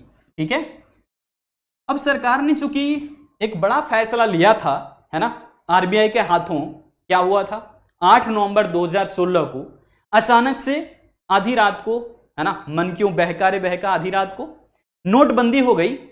500 जो पुराने 500 और 1000 रुपए के नोट था, उसे चलन से बाहर कर दिया गया, यानी कि जिसको हम लोग विमुद्रीकरण कहते हैं। तो ये दोनों नोट, पुराने 500 और 1000 रुपए के नोट चलन से पूर्णतः बाहर हो गए 8 नवंबर 2016 को। तो इसका मतलब सरकार का ये फैसला था, और इसका असर जब ये डिमोनेटाइजेशन हुआ या फिर विमुद्रीकरण हुआ 500 और 1000 रुपए का नोट, तो उसका असर पूरे देश की जनता पर पड़ा। उसका असर पूरे देश की जनता पर पड़ा। क्यों? क्योंकि ये निर्णय कोई एक व्यक्ति ने नहीं लिया था, ये एक देश के लिए आर्थिक निर्णय लिया गया था। अब कह सकते हैं कि ये समष्टिगत आर्थिक एजेंट द्वारा निर्णय लिया गया था, और इसीलिए जब भी समष्टिगत आर्थिक एजेंट द्वारा निर्णय लिया जाएगा तो उसका असर, उसका प्रभाव पूरे देश पर पड़ेगा। लेकिन कोई भी व्यक्ति, है ना, कोई भी व्यक्ति या फिर कोई छोटी सी संस्था या परिवार कह लीजिए, कोई भी यहां पर कह लीजिए क्या, व्यक्ति, है ना, या फिर कोई भी कंपनी या फिर कोई भी परिवार जब आर्थिक निर्णय लेगा तो उसका असर केवल जो है वो 2, 4, 10 लोगों पर या फिर कुछ लोगों पर प्रभाव पड़ेगा, पूरे देश पर नहीं। तो यहां पर ये दोनों में अंतर है। ठीक है, चलिए अब हम लोग बढ़ते हैं आगे, और एक अलग ही तरह से जो है यहां पर कंसेप्ट को क्लियर करना है प्रश्नों के साथ। देखो, सबसे पहला प्रश्न क्या आ रहा है कि श्याम गेहूं से आटा का विनिर्माण करता है। गेहूं से क्या बना देता है? आटा बना देता है। तो यहां पर श्याम है, श्याम को क्या बोलेंगे आप? गेहूं से क्या बना दिया उसने? आटा। ठीक है, तो यहां पर श्याम क्या है? एक उत्पादक है, एक प्रोड्यूसर है, और उत्पादक भी क्या होता है? आर्थिक एजेंट होता है। चलिए यहां पर देखिए, कह रहे हैं कि जब व्यक्ति वस्तुएं खरीदते हैं मतलब अंग्रेजी में क्या लीजिए, क्या? बायर, है ना, बायर। तो बायर किसको बोलेंगे? जो वस्तु खरीदता है, और वस्तु खरीदता है तो इसका मतलब क्या हो गया? वो उपभोक्ता हो गया, कंज्यूमर हो गया, है ना। चलो, आप इसको क्रेता बोल सकते हैं। अगर क्रेता ऑप्शन में रहता है तो आप क्रेता टिक लगाना। ठीक है, चलो आगे जाते हैं। अब आर्थिक क्रियाएं और गैर आर्थिक क्रियाओं को समझ लीजिए, है ना। कुछ ऐसे मामले जो पैसे से संबंधित होते हैं, और कुछ ऐसे मामले जो पैसे से संबंधित नहीं होता है। 2 तरह की क्रियाएं होती है। मानव अपने जीवन में 2 तरह की क्रियाएं करता है, एक पैसे से संबंधित, एक बिना पैसे के। तो यहां पर आपने सैमुअल्सन की परिभाषा के ऊपर भी ध्यान दिया होगा, उन्होंने भी उसी प्रकार से जिक्र करा था कि मुद्रा के प्रयोग अथवा प्रयोग के बिना। ठीक है ना। तो यहां पर देखिए, यह मुद्रा का प्रयोग करने से संबंधित कार्य, जो कि हम लोग आर्थिक कार्य कह रहे हैं। उदाहरण के तौर पर आप ऐसे समझ लीजिए कि जैसे एक सब्जी या फल विक्रेता है, तो ये सब्जियां या फिर फल बेच करके पैसे कमाना चाहता है, और कमाता भी है, जिससे कि इसका घर परिवार चलता है। उसके अलावा एक दर्जी जो कि कपड़े सील करके, लोगों के कपड़े सील करके पैसे कमाता है और अपना घर परिवार चलाता है। इसी प्रकार से एक शिक्षक या फिर शिक्षिका, है ना, बच्चों को पढ़ाते हैं और वहां से भी कुछ ना कुछ अर्न हो जाता है, जिससे उनका घर परिवार चलता है। इसी प्रकार से एक डॉक्टर जो है वो मरीजों को अपनी सेवाएं देते हैं और वहां से वो अपनी सेवा देकर के पैसे कमाते हैं। देख लीजिए, कई बार ऐसा होता है, तीर्थ स्थलों पर जाते हैं तो वहां पर आपको मिल जाएगा घुड़सवारी करते हुए लोगों को देखे होंगे। तो वो जो है ना, घोड़े की जो सर्विसेज दे रहे हैं लोगों को, है ना, तो उससे भी पैसे कमाते हैं, यानी कि आर्थिक क्रियाएं कर रहे हैं। ट्रॉलियों पर बहुत सारे लोगों को पीछे बैठा करके ऊपर पहाड़ पर ले जाया जाता है, तो वो व्यक्ति कुछ ना कुछ पैसे चार्ज करते हैं। ठीक है ना, अच्छा खासा चार्ज करते हैं। तो यहां पर इसका मतलब ये लोग भी क्या कर रहे हैं? आर्थिक क्रियाएं कर रहे हैं। ठीक है। एक कैमरा पर्सन, है ना, स्टूडियो, हम लोग जाते थे ना फोटो क्लिक करवाने भाई स्टूडियो में। आजकल तो सबके पास मोबाइल हो गए तो खुद ही सेल्फी मार लेते हैं, लेकिन पहले स्टूडियो पर्सन क्या करते हैं? फोटो खींचते हैं, उसे प्रिंट करके देते थे और उसके बदले में पैसे कमाते हैं। आज भी ये चीजें हो रही है, बंद नहीं हो जाती। तो यहां पर जो है एक स्टूडियो पर्सन भी क्या कर रहा है? आर्थिक क्रिया कर रहा है। ठीक है ना। चलो, तो ये सब उदाहरण है आर्थिक क्रिया के, और भी कई सारे एग्जाम्पल्स हो सकते हैं। अब परिभाषा देख लेते हैं। कह रहे हैं कि वे सभी क्रियाएं जो आय सृजित करती हैं उसे आर्थिक क्रियाएं कहते हैं। वो सब क्रियाएं जहां से आय जनरेट हो सकता है, इनकम सृजन किया जा सकता है, आमदनी बनाया जा सकता है, तो वो आर्थिक क्रिया है। दूसरे शब्दों में आप कह सकते हैं कि मनुष्य की वे सभी क्रियाएं जो धन के उत्पादन, विनिमय, वितरण और उपयोग अथवा जीविकापार्जन से संबंधित है उसे हम आर्थिक क्रिया कहेंगे। देखिएगा, पैसे कमाने का मुख्य मकसद क्या होता है? अपनी जीविकापार्जन के लिए, अपनी जरूरतों को पूरा करने के लिए पैसे अर्न करना, है ना, कमाना। ये अच्छी बात है, अपनी जरूरत के लिए पैसे अर्न करो। अब पैसे कैसे अर्न करोगे, इसके लिए कई सारी आर्थिक क्रियाएं हैं। अब किसी भी आर्थिक क्रिया में लग जाओ, लेकिन ये ध्यान रखना है कि जब भी आप आर्थिक क्रिया कर रहे हो तो केवल ऐसा ना हो कि आपको फायदा हो रहा है और बाकी 10 लोगों को नुकसान हो रहा है, ऐसा नहीं, ठीक है ना। आर्थिक क्रिया जब भी आप करिए सोच समझ करके करिए, और इस तरीके से कि समाज का भी कुछ ना कुछ भला हो सके और उससे आपको भी कुछ ना कुछ पैसे अर्न हो जाएं। सिर्फ पैसे कमाएं और आपकी सिर्फ भलाई हो और 10 लोगों का उससे नुकसान हो रहा है, ऐसी आर्थिक क्रियाएं कभी नहीं करना है, ठीक है ना। चलिए आगे बढ़ते हैं। अब यहां पर आइए, गैर आर्थिक क्रियाएं।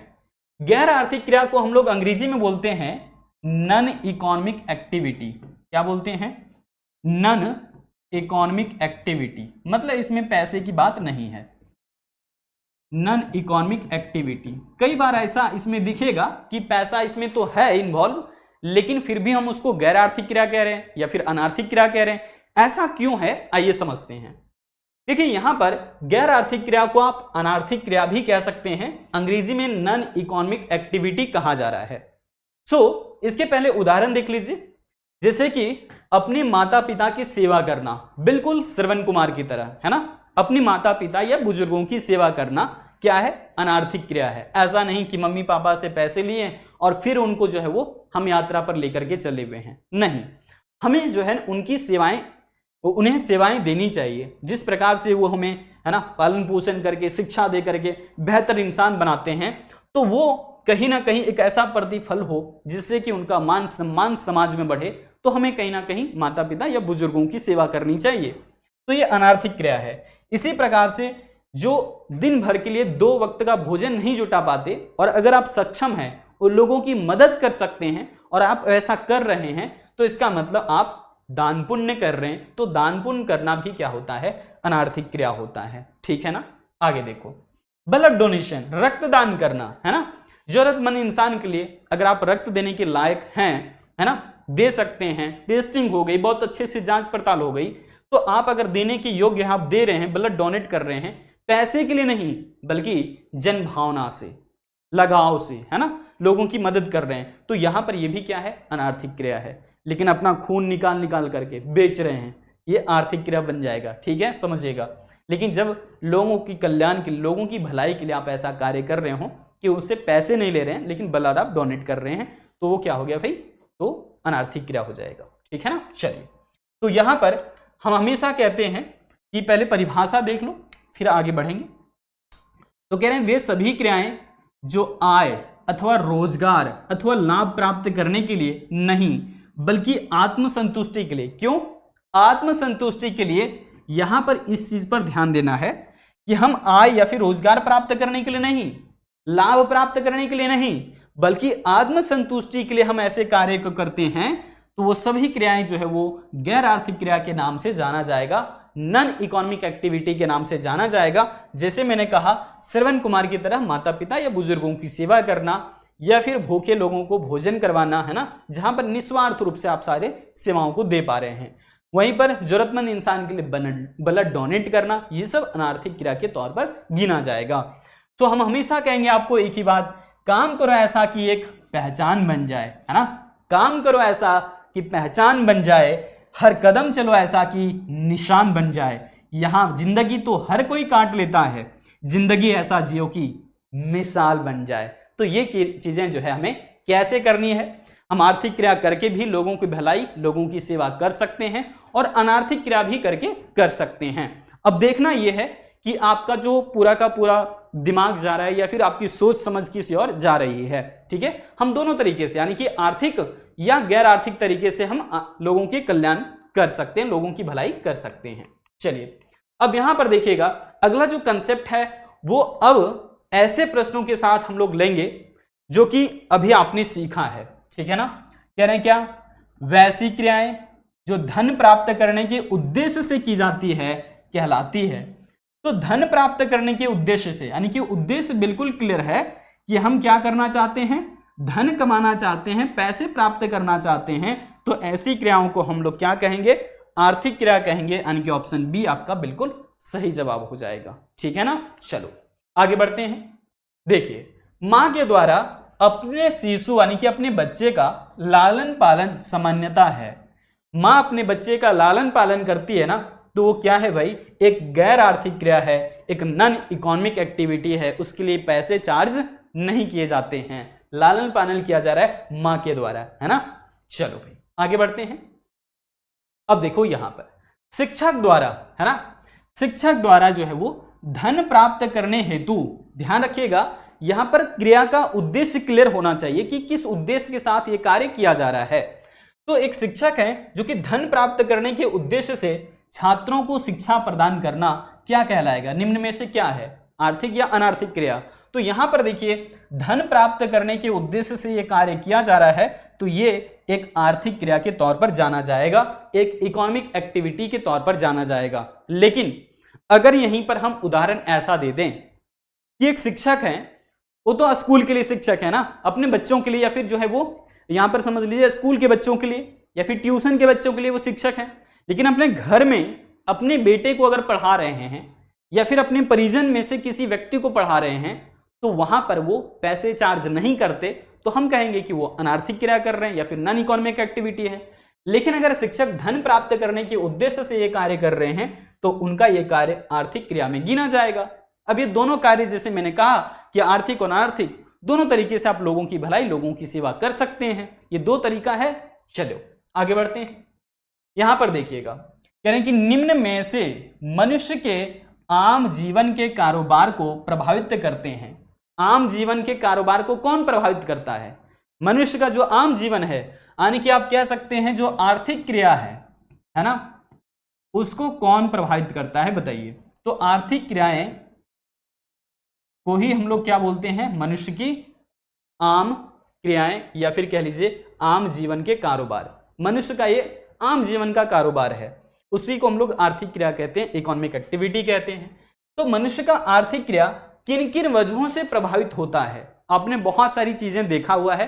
अभी के हाल फिलहाल की घटनाएं अगर आपको बताएं, कोविड के टाइम में क्या हुआ था, कोविड के टाइम में आपने देखा व्यापार ठप हो गया, है ना, लोगों के रोजगार छीन गए, अचानक से देश का उत्पादन स्तर गिरने लगा, ये सारी चीजें आपने देखा हुआ है। तो कहीं ना कहीं आप कह सकते हैं कि कोविड जो है वो आम जीवन के कारोबार को प्रभावित करता है, मनुष्य के आम जीवन के कारोबार को प्रभावित करता है। इसके अलावा अगर बाढ़, भूकंप, इस तरह से कोई भी घटनाएं आ जाती है, प्राकृतिक आपदा, वो भी क्या करेगी, मनुष्य के जीवन को प्रभावित करता है। और यहां तो कारोबार की बात कर रहे हैं, व्यापार की बात कर रहे हैं, तो व्यापार तो प्रभावित होगा ही भूकंप से। सुनामी वगैरह भी आ जाता है तो भी समझ लीजिए क्या हो जाएगा, तो भी जो है वो मनुष्य का आम जीवन प्रभावित होगा। तो उपरोक्त सभी सही हो जाएगा, है ना, उपरोक्त सभी बिल्कुल सही है, सभी के सभी सही हैं। चलिए आगे बढ़ते हैं।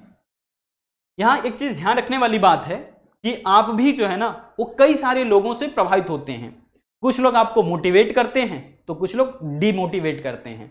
तो ध्यान रखना है आपको कि आप वैसे लोगों के साथ रहिए या फिर उनके बातों को सुनिए, उन्हें फॉलो करिए जहां लगता है कि हम उनके राह, दिखाए गए राह पर चलना चाहते हैं, है ना, जिस दिशा में वो जाने के लिए कह रहे हैं हम बिल्कुल तैयार हैं और मेरा मन भी कर रहा है और हमारे अंदर वो कुशलता भी है, हमारे अंदर वो क्षमता भी है, तो आप बिल्कुल एक किसी इंसान को फॉलो करके आगे बढ़ सकते हैं।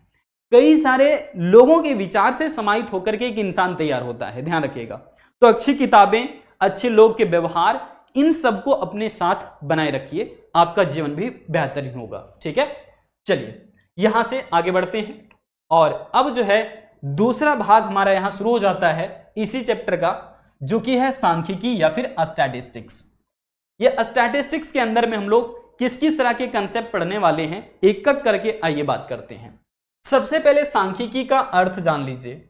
वैसे तो हम लोग कहते हैं कि जर्मन शब्द का स्टैटिस्टिका और लैटिन शब्द का स्टेटस और इटालियन शब्द का स्टैटिस्टा, ये जो तीनों अलग अलग भाषाओं से लिया जा रहा है, इन सब का एक ही मतलब है, वो है मतलब क्या, राजनैतिक कार्य या फिर पॉलिटिकल स्टेट, या फिर क्या पॉलिटिकल स्टेट। समझ रहे हैं, राजनैतिक स्थिति कैसी है, है ना, या फिर राजनीतिक कार्य कैसा है। तो ये जो है ना जर्मन शब्द का जो है वो स्टैटिस्टिका, कई बार पूछा गया है कि किस शब्द का है और किस शब्द से लिया गया है, इस तरह से पूछा जाता है ना। स्टैटिस्टिक्स है ना, जिसको हम लोग हिंदी में कह रहे हैं सांख्यिकी। स्टेटस है तो किस भाषा से लिया गया है, तो लैटिन भाषा का एक शब्द है, ठीक है। और स्टेटस का मतलब होता है राजनैतिक स्थिति या फिर राजनैतिक कार्य। इटालियन शब्द का स्टैटिस्टा, इसका मतलब होता है पॉलिटिकल स्टेट या फिर राजनीतिक स्थिति। क्लियर हो गया। तो सबसे पहले यहां पर देखो, प्राचीन काल में शासन कला विज्ञान के रूप में जो है सांख्यिकी को समझा जाता था, जिसके जरिए सैनिकों की गणना होती थी, है ना। यहां पर पता चलता था कि किसके पास क्या है नहीं है। तो ये पूरा का पूरा एक डेटा या फिर आंकड़ों के साथ काम करता है। तो ये पूरा आप कह लीजिए डेटा के साथ वर्क करेगा। आगे चल करके हम लोग इसी पर बात करने वाले हैं। सर ये डेटा क्या है, तो डेटा मीन्स इंफॉर्मेशन या फिर सूचना। और ये सूचना दो तरीके से हो सकता है, या तो मात्रात्मक या फिर गुणात्मक, क्वांटिटेटिव या फिर क्वालिटेटिव, ठीक है ना। सो सांख्यिकी के अंदर हम लोगों ने ये समझ लिया कि सांख्यिकी का अंग्रेजी होता है स्टैटिस्टिक्स, और ये स्टैटिस्टिक्स जो शब्द है लैटिन भाषा के, है ना, लैटिन भाषा के स्टेटस शब्द से हुई है। और स्टेटस का मतलब होता है राजनीतिक स्थिति या फिर राजनीतिक कार्य। ऐसा कह सकते हैं कि सांख्यिकी, जिसका अंग्रेजी स्टैटिस्टिक्स होता है, ये जर्मन शब्द स्टैटिस्टिका से लिया गया है, जिसका अर्थ होता है पॉलिटिकल स्टेट। आप ऐसा भी बोल सकते हैं कि इटालियन शब्द का स्टैटिस्टा का मतलब होता है पॉलिटिकल स्टेट। लेकिन इन सब का निचोड़ एक ही साथ में कह सकते हैं कि ये शासन कला विज्ञान है, जिसको हम सांख्यिकी कह रहे हैं या फिर स्टैटिस्टिक्स कह रहे हैं। ये प्राचीन काल में ऐसा समझा जाता था, लेकिन अब इसके अंदर कई सारी चीजें जब इंक्लूड हो गई हैं, तो इसका अभी के टाइम में बहुत ज्यादा इंपॉर्टेंस हो गया है, बहुत ज्यादा महत्व हो गया है। हर एक क्षेत्र में सांख्यिकी घुसा हुआ मिलेगा आपको, चाहे तो खेल जगत हो, शिक्षा का जगत हो, रिसर्च या फिर अनुसंधान जगत हो, हर एक क्षेत्र में जो है सांख्यिकी आपको मिल जाएगा, ठीक है। चलो भाई, अब यहां पर दो अर्थों में जान लीजिए कि सांख्यिकी का असल में मतलब क्या है। एक हम लोग कह रहे हैं बहुवचन में और एक वचन में। तो सबसे पहले एक वचन में देख लीजिए। एक वचन में सांख्यिकी यानी कि स्टैटिस्टिक्स इन सिंगुलर सेंस।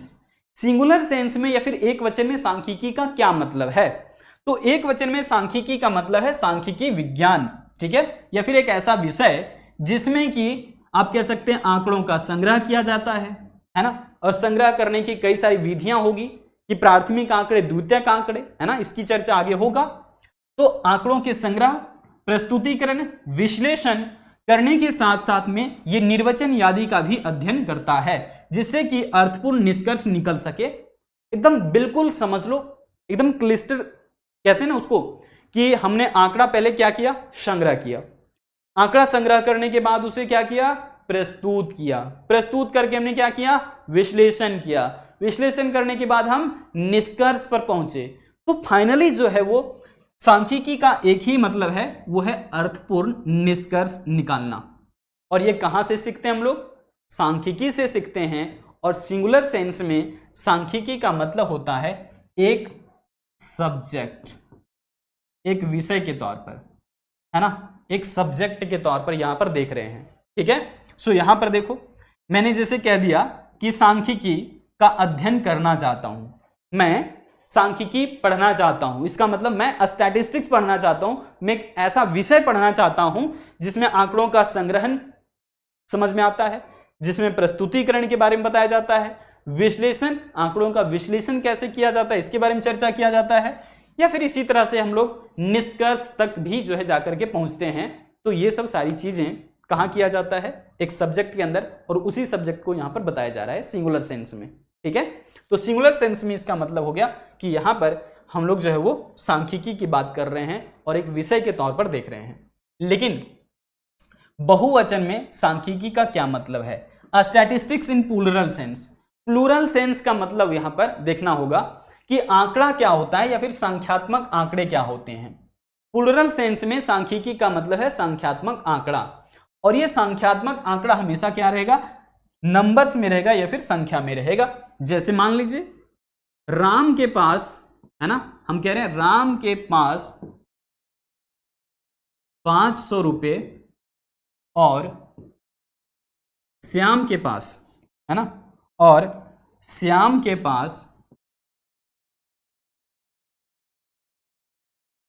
पास 300 रुपये हैं, बताइए अब ये आंकड़ा है या नहीं?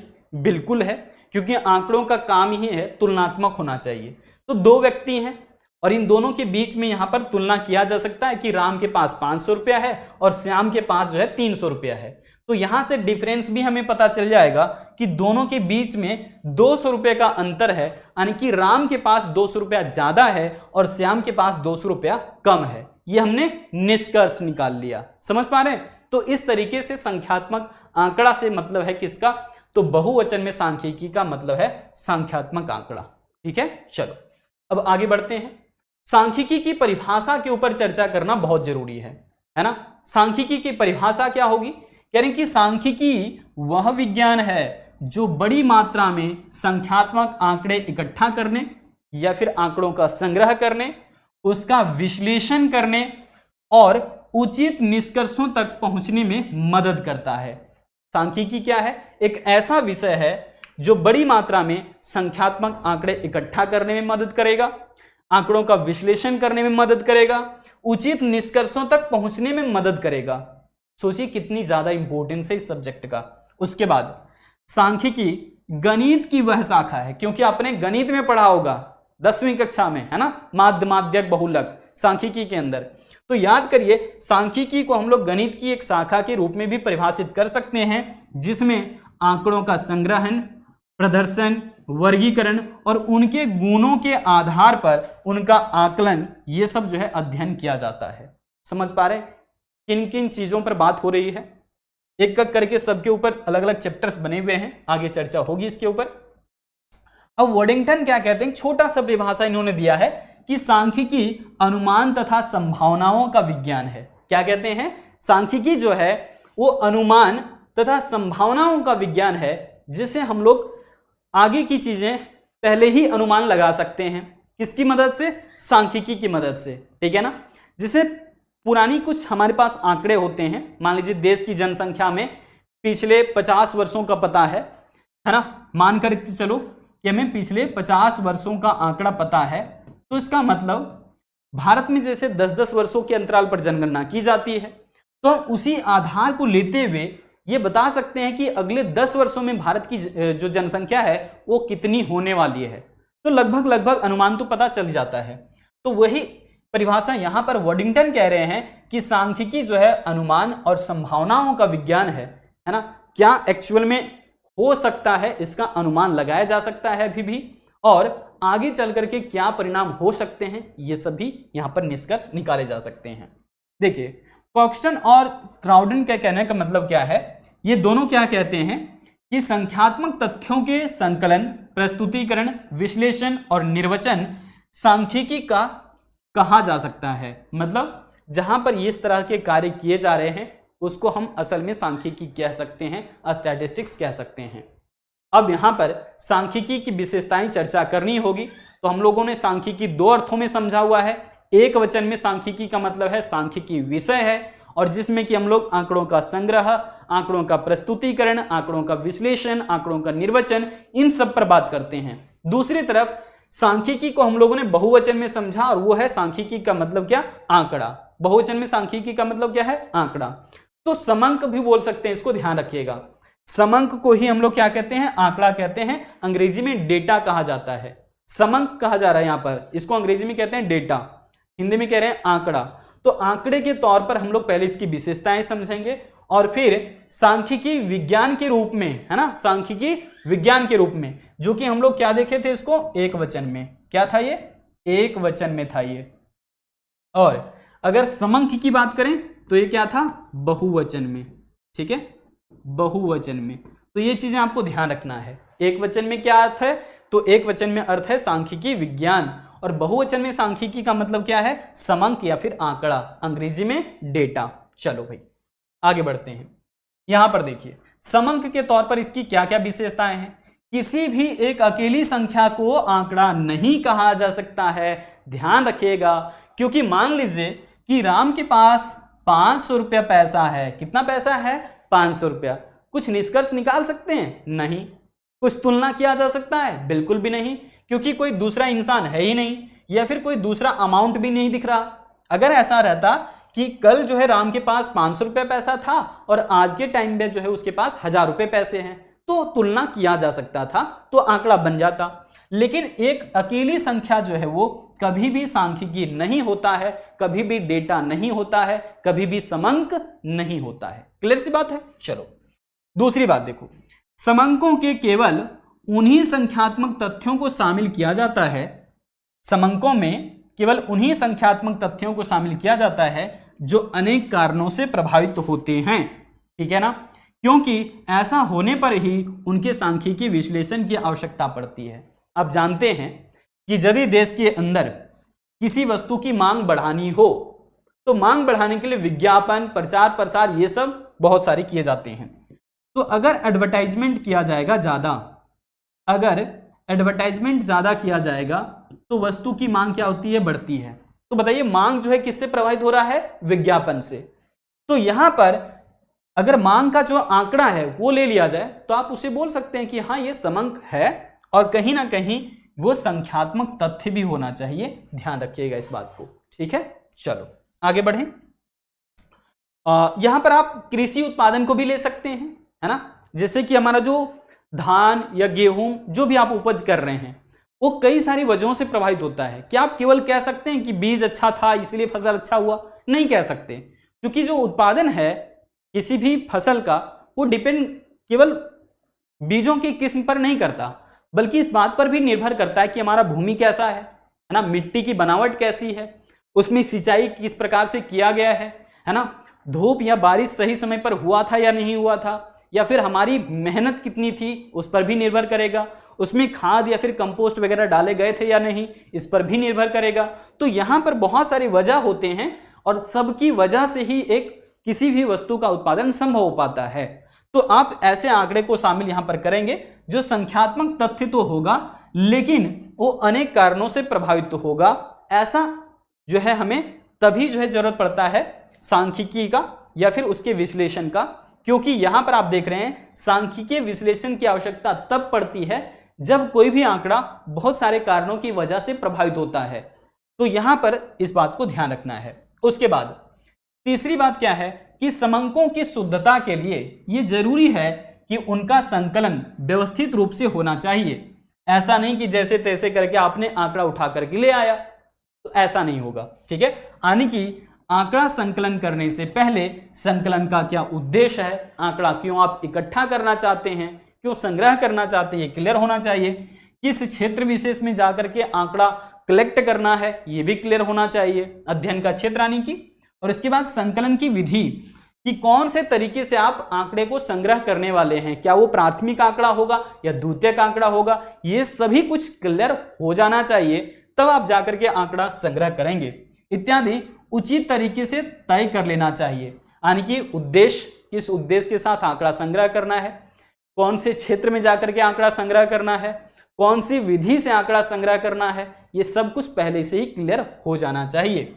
ऐसा नहीं कि जैसे तैसे करके आपने आंकड़ा ले आया उठा करके, तो सिर्फ संख्याओं का ढेर तो हो सकता है लेकिन समंक या फिर आंकड़ा नहीं हो सकता, ध्यान रखिएगा। सो ये सब सारी चीजें पहले क्लियर होनी चाहिए, फिर आप आंकड़ा संग्रह कर रहे हैं तो वो संख्यात्मक तथ्य आपका समंक कहलाएगा और समंकों की शुद्धता के लिए जरूरी होता है, ध्यान रखना। आगे क्या करें कि समंक संकलन का एक महत्वपूर्ण उद्देश्य तुलना करना होता है। आंकड़े जब भी हम लोग संग्रह करते हैं ना तो उससे एक चीज हम लोग जानना चाहते हैं कि तुलनात्मक रूप से कितना कम या कितना ज्यादा है, पहले की स्थिति क्या थी, बाद की स्थिति क्या थी। ये हमें दो तरह के आंकड़ों से पता चलेगा। पुराने आंकड़े ये बताएंगे कि पहले की स्थिति ये था, नए आंकड़े ये बताएंगे कि अब की स्थिति ये है, और दोनों आंकड़े जब मिल जाएंगे तो दोनों में तुलना किया जा सकता है, एक अच्छे निष्कर्ष पर पहुंचा जा सकता है। तो समंक जो है ना, संकलन करने का एक महत्वपूर्ण उद्देश्य क्या होता है, तुलना करना होता है, ध्यान रखिएगा। समंकों को इसीलिए संग्रह करते हैं ताकि तुलना हो सके, एक अच्छे निष्कर्ष तक पहुंचा जा सके। अतः आंकड़े ऐसे होने चाहिए जिसको तुलनात्मक रूप से रखा जा सके, है ना, जिसकी तुलना आपस में की जा सके। आइए आगे उदाहरण देख लो, जिसे अनिल की आय, विवेक की लंबाई, संतोष की संपत्ति, तीनों अलग अलग तरह की बात हो रही है। तीनों की संपत्ति नहीं है, ना तीनों की लंबाई है, ना ही तीनों के पास आमदनी की बात कर रहे हैं, बल्कि सब कुछ अलग अलग। जैसे कि एक व्यक्ति का आमदनी ले लिए दूसरे व्यक्ति का लंबाई और तीसरे व्यक्ति का संपत्ति, क्या आपस में तुलना किया जा सकता है?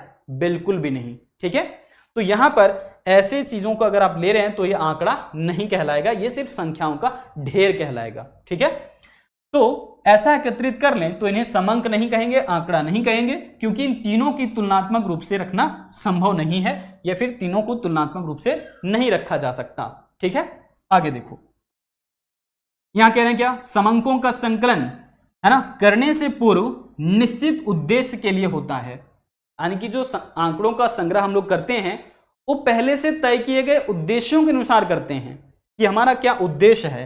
तो वही कह रहे हैं कि समंकों का संकलन पूर्व निश्चित उद्देश्य के लिए होता है। पहले से जो आंकड़े तय कर संग्रह करने के जो उद्देश्य तय किए गए थे उसके अनुसार चूंकि आंकड़े जो है यहाँ पर कलेक्ट किया जा रहा है या फिर संग्रह किया जा रहा है, तो किसी उद्देश्य के बिना अगर हम संख्यात्मक तथ्यों का संकलन कर रहे हैं तो वह संख्याओं का क्या है? सिर्फ ढेर तो हो सकता है, परंतु उसे समंक नहीं कहा जा सकता। उद्देश्य क्लियर होना चाहिए कि किन उद्देश्यों के साथ आंकड़ों का संग्रह किया जा रहा है। अब चले आगे बढ़ते हैं। अब हम लोग सांख्यिकी विज्ञान के रूप में इसकी विशेषता को जानेंगे। सांख्यिकीय विज्ञान आप जानते हैं, इसमें आंकड़ों का संग्रहण, प्रस्तुतिकरण, विश्लेषण, निर्वचन, इस तरह से हम लोगों ने बात करा है। तो सांख्यिकी में है ना, सांख्यिकी में विज्ञान की ऐसी अनेक विधियों और तकनीकों को हम लोग पढ़ेंगे, है ना। इसके ऊपर अलग अलग चैप्टर्स भी बने हुए हैं जिनके द्वारा अनुसंधान या रिसर्च करने के लिए, है ना, रिसर्च के किसी विषय के संबंध में आंकड़ों का संकलन से लेकर के निष्कर्ष तक का कार्य संभव होता है या फिर पूरा किया जाता है। आंकड़ों का संकलन से लेकर के निष्कर्ष तक का मामला किसमें चलता है? सांख्यिकी में, जिसको हम लोग यहाँ पर बहुवचन के तौर पर विशेषताएं देख रहे हैं। इन विधियों को या फिर तकनीकों में आंकड़ों का संकलन, प्रस्तुतिकरण, विश्लेषण और निर्वचन मुख्य हैं। ठीक है, तो ये अलग अलग इसके ऊपर चैप्टर बना हुआ है, आगे चर्चा होगी अलग अलग चैप्टर्स के अंदर। दूसरी विशेषताएं समझिए।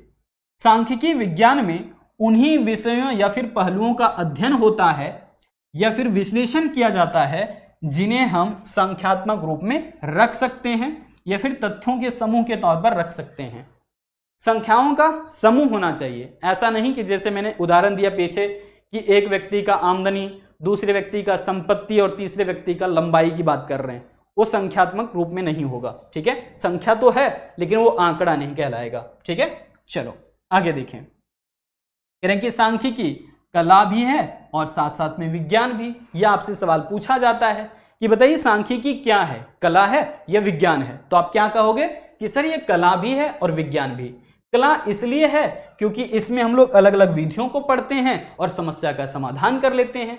विज्ञान में हमें मेनली ये देखना होता है कि किन वजहों से वो आंकड़ा प्रभावित हुआ है, कितना कम या कितना ज्यादा हुआ है, ये सब असर विज्ञान से पता चलता है। तो सांख्यिकी में जहां एक और विभिन्न सांख्यिकीय विधियों द्वारा हम गणनाएं करते हैं, अलग अलग चीजों की बात करते हैं, वहीं दूसरी तरफ उन गणनाओं तथा निष्कर्षों के आधार पर अनेक व्यवहारिक निर्णय भी लिए जाते हैं। तो जहां ये निर्णय लेने की बात आ गई, इसका मतलब साइंस हो गया। जहां पर समस्या के समाधान की बात आ गई तो वो कला हो गया। कला के अंदर क्या पढ़ते हैं? विधियों को, तकनीकों को। और विज्ञान के अंदर क्या पढ़ते हैं? तो विज्ञान के अंदर कारण और परिणाम को जानते हैं कि ये कारण है और इसकी वजह से ये रिजल्ट है, अगर ये काम किए जाए तो इसका परिणाम ये हो सकता है। ये विज्ञान का काम है। ठीक है, और ये कैसे करता है? तो आंकड़ों की मदद से करता है। चलो अब एक एक करके यहां पर आइए। तीनों चीजें कवर हो गई हैं। आपके लिए हमने उदाहरण भी दे दिया था यहां पर कि सांख्यिकीय विधियों के आधार पर पहले मांग का पूर्वानुमान कर लिया जाता है कि किस वस्तु का मांग कितना होना है बाजार में। ठीक है, और फिर उसके आधार पर देश के भीतर कह लीजिए उत्पादन का कार्य चलता है या फिर योजना तैयार की जाती है। अब सर्वेक्षण कर लीजिए कि किस वस्तु की मांग सबसे ज्यादा हो रही है। और अगर बाजार में आपने देखा कि फलाने वस्तु की मांग बहुत ज्यादा है, लोग खरीदने के लिए बिल्कुल तत्पर हैं, लेकिन बाजार में बहुत वो कम वस्तुएं उपलब्ध हैं, आपको अच्छा मौका मिला है, उस वक्त आप उत्पादन करने की योजना तैयार कर सकते हैं। तो ये कहां से पता चला? तो आपने पहले क्या करा? सांख्यिकीय विधियों का प्रयोग करके आंकड़ों का संग्रह कर लिया और आपने पता लगाया कि किस वस्तु की मांग इस वक्त बाजार में ज्यादा हो रही है, कौन सा वस्तु फैशनेबल है।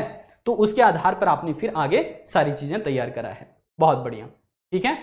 चलिए, तो ये सब सारी चीजें हो गई। अगर किन्हीं को ये नोट करना है, नोट कर सकते हैं, बहुत इंपॉर्टेंट पॉइंट है ये। तो हो गया, चलिए आगे बढ़ते हैं। यहां पर देख लीजिए, अब हम लोग जो है बात करेंगे सांख्यिकी का क्षेत्र, है ना। सांख्यिकी का कौन कौन सा क्षेत्र है, यानी कि स्कोप ऑफ स्टैटिस्टिक्स। तो यहां पर देखिएगा, अध्ययन की सुविधा की दृष्टि से इस वाले पार्ट को हम लोग दो भाग में बांट रहे हैं। पहले भाग को हम लोग क्या कहेंगे, जिसमें सांख्यिकीय विधियां पढ़ा जाएगा और इसके लिए अलग अलग चैप्टर्स बनाए गए हैं, जैसे कि बार बार कह रहे हैं। और दूसरा है व्यवहारिक सांख्यिकी। तो ये भी आपको जो है ना अलग अलग अप्रोच मिलेगा, जैसे कि आप इसमें माध्य, माध्यक, बहुलक वगैरह पढ़ते हैं। तो ये सब सारी चीजें हैं, ठीक है। चलिए, तो एक बार देख लो, कह रहे हैं कि सांख्यिकी के क्षेत्र को अध्ययन की सुविधा की दृष्टि से दो भागों में बांटा जा सकता है। दो भागों में, पहले भाग को हम लोग क्या बोल रहे हैं, सांख्यिकी विधियां, और दूसरे भाग को बोल रहे हैं व्यवहारिक सांख्यिकी। क्लियर सी बात है। अब यहां पर आइए एक एक करके चर्चा करते हैं। ये देखो जो स्टेजेस बने हुए हैं एक तरीके से, इसकी चर्चा हम और भी डिटेल में करने वाले हैं। एक बार देख लीजिए सांख्यिकी विधियां कौन कौन सी होती हैं।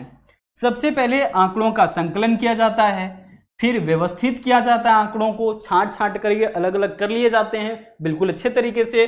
उसके बाद यहां पर जब भी व्यवस्थितीकरण करते हैं ना, तो गुणों के आधार पर वर्गीकरण किया जाता है, सो ध्यान रखना। उसके बाद तीसरा होता है प्रस्तुतिकरण, चाहे तो आप तालिका में प्रस्तुत करें, रेखा चित्र से प्रस्तुत करें, तो वो प्रस्तुतिकरण की बात आती है। विश्लेषण में यहां पर देखा जाता है कौन सी चीजें किससे ज्यादा या किससे कम है, या फिर किस किस तरह से जो है वो यहां पर निष्कर्ष के तौर पर आगे चल करके निकाला जा सकता है, उसी चीज का विश्लेषण, ठीक है ना। जैसे मान लीजिए एक हम कह रहे हैं कि राम के पास 500 रुपए पैसे पहले था कल, और आज के समय में राम के पास 1000 रुपए पैसा है। तो यहां पर क्या कहोगे आप, एक निष्कर्ष निकाल सकते हैं ना, दोनों में तुलना किया जा सकता है। विश्लेषण क्या हो सकता है कि राम के पास पहले 500 रुपए था, अब 1000 रुपए है। विश्लेषण यह हो सकता है कि कल जब राम के पास 500 रुपए था, इसका मतलब 500 रुपए पैसे उसके पास कम थे, और आज के समय में राम के पास 500 रुपए पैसा ज्यादा है। यह विश्लेषण हो सकता है, ठीक है। चलो आगे देखिए, और विश्लेषण करने के और भी कई सारे तरीके होंगे, जैसे कि माध्य, माध्यक, बहुलक, है ना, सहसंबंध, इस तरह से जो है चीजें प्रयोग में लाई जाती हैं। उसके बाद निर्वचन। निर्वचन कहने का मतलब एक निष्कर्ष तक पहुंचा जाता है, और जब निष्कर्ष तक हम लोग पहुंच जाते हैं तो किसी भी आंकड़े को अगर हम लोग ले करके, जैसे कि संकलन किए, व्यवस्थित करे, फिर उसको जो है प्रस्तुत किए, फिर विश्लेषण किए, फिर निष्कर्ष तक पहुंचे, और जब निष्कर्ष तक पहुंचे तो उसके बाद हमारा एक काम बचता है, वो है क्या कि हमने ये किया क्यों, क्या अनुमान लगाना चाहते हो, तो इसको हम लोग कहते हैं पूर्वानुमान। तो यही सारी विधियां जो है सांख्यिकी के अंदर शामिल होता है, और हर एक के ऊपर जो है ना अलग अलग चैप्टर्स भी बने हुए हैं। चलो अब एक का करके यहां पर समझते हैं। सबसे पहले आंकड़ों का संकलन को जानिए। संकलन कहने का मतलब है कलेक्शन ऑफ डेटा, आंकड़ों का संग्रह करना, ठीक है। तो जब कोई अनुसंधान करता या फिर इन्वेस्टिगेटर कौन होता है, जो आंकड़ों को संग्रह करने के बारे में पूरी तरीके से सोच लेता है, ठीक है, सारे फैसले कर लेता है। तो जब कोई अनुसंधान करता अपने उद्देश्य एवं योजना के अनुसार आंकड़ों का स्वयं यथवा प्रकाशित यथवा अप्रकाशित स्रोतों से प्राप्त करता है, तो उस प्रक्रिया को हम आंकड़ों का संकलन कहेंगे या फिर आंकड़ों का संग्रह कहेंगे। मतलब कोई ऐसा व्यक्ति है, मान लीजिए हम किसी विशेष क्षेत्र में जाकर के आंकड़ों को संग्रह करना चाहते हैं, तो हम क्या हो गए, अनुसंधानकर्ता, ठीक है, इन्वेस्टिगेटर हो गए। इन्वेस्टिगेट करेंगे, वहां से जा करके आंकड़ा संग्रह करेंगे। या अगर हम स्वयं चले गए तो प्राथमिक आंकड़ा तैयार होगा। अगर हम पहले से ही छपे आंकड़े को उठा लिए और उसके आधार पर निष्कर्ष तक पहुंचना चाहते हैं, तो फिर वो द्वितीयक आंकड़ा हो जाएगा, और द्वितीयक आंकड़ा प्रकाशित या फिर अप्रकाशित स्रोतों से प्राप्त होता है, ध्यान दीजिएगा, ठीक है ना। और आंकड़े दो तरीके के हो सकते हैं, संकलन दो तरीके का लिया जा सकता है, एक तो प्राथमिक और दूसरा द्वितीयक आंकड़े। प्राथमिक आंकड़े संकलन करने में ज्यादा समय लगता है, ये कॉस्टली होता है, थोड़ा सा महंगा होता है, और द्वितीयक आंकड़े सस्ता होता है, अपेक्षाकृत सस्ता। क्यों? क्योंकि ये संग्रह करने के लिए आपको अध्ययन क्षेत्र में नहीं जानना है ना, उस विशेष क्षेत्र में नहीं जाना है जहां पर आपको स्टडी करना है। सीधे तौर पर छपे छपे आंकड़े को उठा लेना है और उससे निष्कर्ष तक पहुंचना है। और हो सकता है आप इसको कहें सेकेंड हैंड डेटा, यानी कि आपने तैयार नहीं करा है, ये किसी दूसरे व्यक्ति ने किसी अपने अलग उद्देश्य के लिए तैयार किया था, लेकिन उसी आंकड़े को अब आप प्रयोग कर रहे हैं अलग उद्देश्य के लिए और फिर उससे निष्कर्ष तक पहुंचना चाहते हैं, तो द्वितीयक आंकड़ा है। प्राथमिक आंकड़े में क्या होता है, जो अनुसंधान करता है ये स्वयं उस क्षेत्र में जाता है जहां पर उसे अध्ययन असल में करना होता है। ठीक है, चलो अब आगे की चर्चा को देखो। यहां पर हम लोग आंकड़ों का संकलन तो कर लिए या फिर संग्रह तो कर लिए, लेकिन फिर बात आता है उसे व्यवस्थित करने का, जिसको हम ऑर्गेनाइजेशन ऑफ डेटा कहेंगे, यानी कि डेटा को बिल्कुल ऑर्गेनाइज करना है। जैसे हमने डेटा को संकलन करा था ना, तो जैसे तैसे वो आंकड़ा होता है, समझ लीजिए रॉ मटेरियल के तौर पर, कच्चे माल के रूप में होता है। लेकिन जब हम आंकड़ों को संग्रह कर लेते हैं तो इसका मतलब है बिल्कुल हमने व्यवस्थित कर लिया। जैसे दुकान में देखे होंगे बहुत सारे सामान रखे होते हैं, क्या लगता है जिस समय वो स्टॉक से आता है उठ करके या फिर होलसेल से आता है ना, खुदरा व्यापारी के पास, तो एक साथ में इकट्ठा आता है, बोरे में भर करके आता है सारा सामान एक साथ में। लेकिन दुकानदार बिल्कुल बारीकी से हर एक सामान को अलग अलग रखता है, अलग अलग खांचे में। जैसे किताब दुकान में आप जाएंगे तो वहां पर आपको नजर आ जाएगा कि किताबें एक जगह पर, कॉपियां एक जगह पर ऐसे रखा गया है ना, मोटी कॉपियां एक जगह पर, है ना, मोटी किताबें एक जगह पर, ऐसे करके रखा जाता है। क्यों? ताकि ये समय बचत हो बाद में, जब कोई ग्राहक उनके पास आएगा खरीदने के लिए तो वो आसानी से निकाल करके उस वस्तु को दे सके, है ना। जैसे तैसे घर में फेंक देंगे या फिर दुकान में रख देंगे सामान, तो इससे समय आपको बाद में ज्यादा लगता है उन चीजों को क्या करने में, खोजने में। तो यहां पर आंकड़ों का संग्रह जब हम लोग कर लेते हैं तो दूसरा काम होता है ऑर्गेनाइज करना, यानी कि बिल्कुल व्यवस्थित कर लेना, गुणों के आधार पर वर्गीकरण कर लेना। ठीक है, तो यहां पर देखो मैंने क्या कहा कि जब संकलित आंकड़ों को यानी कि कलेक्टेड डेटा का संपादन यानी कि एडिटिंग, वर्गीकरण यानी कि क्लासिफिकेशन तथा सारणीयन यानी कि टैबुलेशन का कार्य किया जाता है, तो इस क्रिया को समंकों का क्या कहते हैं, व्यवस्थीकरण कहते हैं, या फिर आप इसको जो है ऑर्गेनाइजेशन ऑफ डेटा कह सकते हैं। ठीक है, तो ऑर्गेनाइजेशन किया गया। सीधे तौर पर समझो कि यहां पर आंकड़ों को क्या किया जाता है, वर्गीकरण किया जाता है गुणों के आधार पर। चलो अब आगे बात करते हैं। तीसरी बात क्या है ना, तो कह रहे हैं कि आंकड़ों का प्रस्तुतिकरण, और ये थर्ड स्टेज में क्या कह रहा है, यानी कि प्रेजेंटेशन ऑफ डेटा, आंकड़ों को प्रस्तुत करना। ये भी बहुत बड़ी बात है। आपने खाना बना लिया मान लो, लेकिन खाने में अगर थोड़ी सी और क्रिएटिविटी लाना चाहें तो उसी खाने को सजा करके परोस सकते हैं लोगों को, वो थोड़ा सा देखने में भी बेहतर लगता है और मन पहले से ही भर जाता है ना। तो यहां पर आंकड़ों को प्रस्तुत करना एक बहुत बड़ी जिम्मेवारी होती है, ध्यान रखिएगा। जब आंकड़े व्यवस्थित कर लिए जाते हैं ना, तो अनुसंधानकर्ता का ये फर्ज बनता है कि हम उस आंकड़े को सरल बनाएं ताकि वो हर एक व्यक्ति समझ सके। तो इसके लिए क्या होगा, जब आंकड़ों को व्यवस्थित कर लिया जाता है तो अनुसंधानकर्ता के द्वारा सारणीयन या फिर आरेखीय विधि द्वारा प्रस्तुत कर लिया जाता है। उसी को हम लोग चित्रमय प्रदर्शीकरण कहते हैं या फिर प्रस्तुतिकरण कहते हैं, डायग्रामेटिक प्रेजेंटेशन बोलते हैं। तो इस प्रक्रिया को हम लोग पूरी तरीके से यहां पर एक साथ में बोलना चाहें तो आंकड़ों का क्या हो गया, ये प्रस्तुतिकरण। मतलब हम आंकड़े को टेबल में यानी कि सारणी में भी दिखा सकते हैं और रेखा चित्र की मदद से भी दिखा सकते हैं। ठीक है, और देखो यहां पर हमने लिखा है अलग अलग तरीके से कि प्रस्तुतिकरण के 3 मुख्य विधियां होती है। एक तो आप सारणी तैयार कर लीजिए, टेबल बना लीजिए जिसमें कि ये रो है ना, ये रो है, ये रो है, और उसी प्रकार से आप इस प्रकार से कॉलम भी डाल सकते हैं। तो ये क्या हो गया, सारणीयन। यहां पर देखिए दूसरा क्या है, डायग्रामेटिक यानी कि चित्र। चित्र में क्या होता है, आप आयत चित्र बनाते हैं, है ना, या फिर कह लीजिए कि इसी प्रकार से तोरण चित्र बनाते हैं, और भी अलग अलग तरह के चित्रों का हम लोग प्रयोग करते हैं। वृत्त चित्र बनाते हैं, तो वो सारा चित्र में आ जाएगा। मतलब आंकड़ों को प्रस्तुत कैसे करना है, तालिका में प्रस्तुत करिए, है ना, तालिका में, या फिर क्या करिए, उसको रेखा चित्र में प्रस्तुत करिए, जिसे हम अभी बनाए हुए ये क्या है, आयत चित्र है। ठीक है, इसी प्रकार से आप अलग अलग तरीके का जो भी चित्र लेना चाहें, चाहे तो वृत्त चित्र हो, है ना, उसके द्वारा भी आप दिखा सकते हैं। फिर आता है रेखा चित्र अथवा बिंदु रेखीय चित्र। यहां पर क्या होता है, ग्राफ बनाए जाते हैं, जिसमें हम लोग तोरण चित्र की स्पेशली बात करेंगे। ठीक है ना, चलो, तो ये सब तरीके होते हैं आंकड़ों को प्रस्तुत करने का। चौथे तरीके देख लो, यहां पर चौथा स्टेज क्या है, कह रहे कि आंकड़ों का विश्लेषण यानी कि एनालिसिस ऑफ डेटा।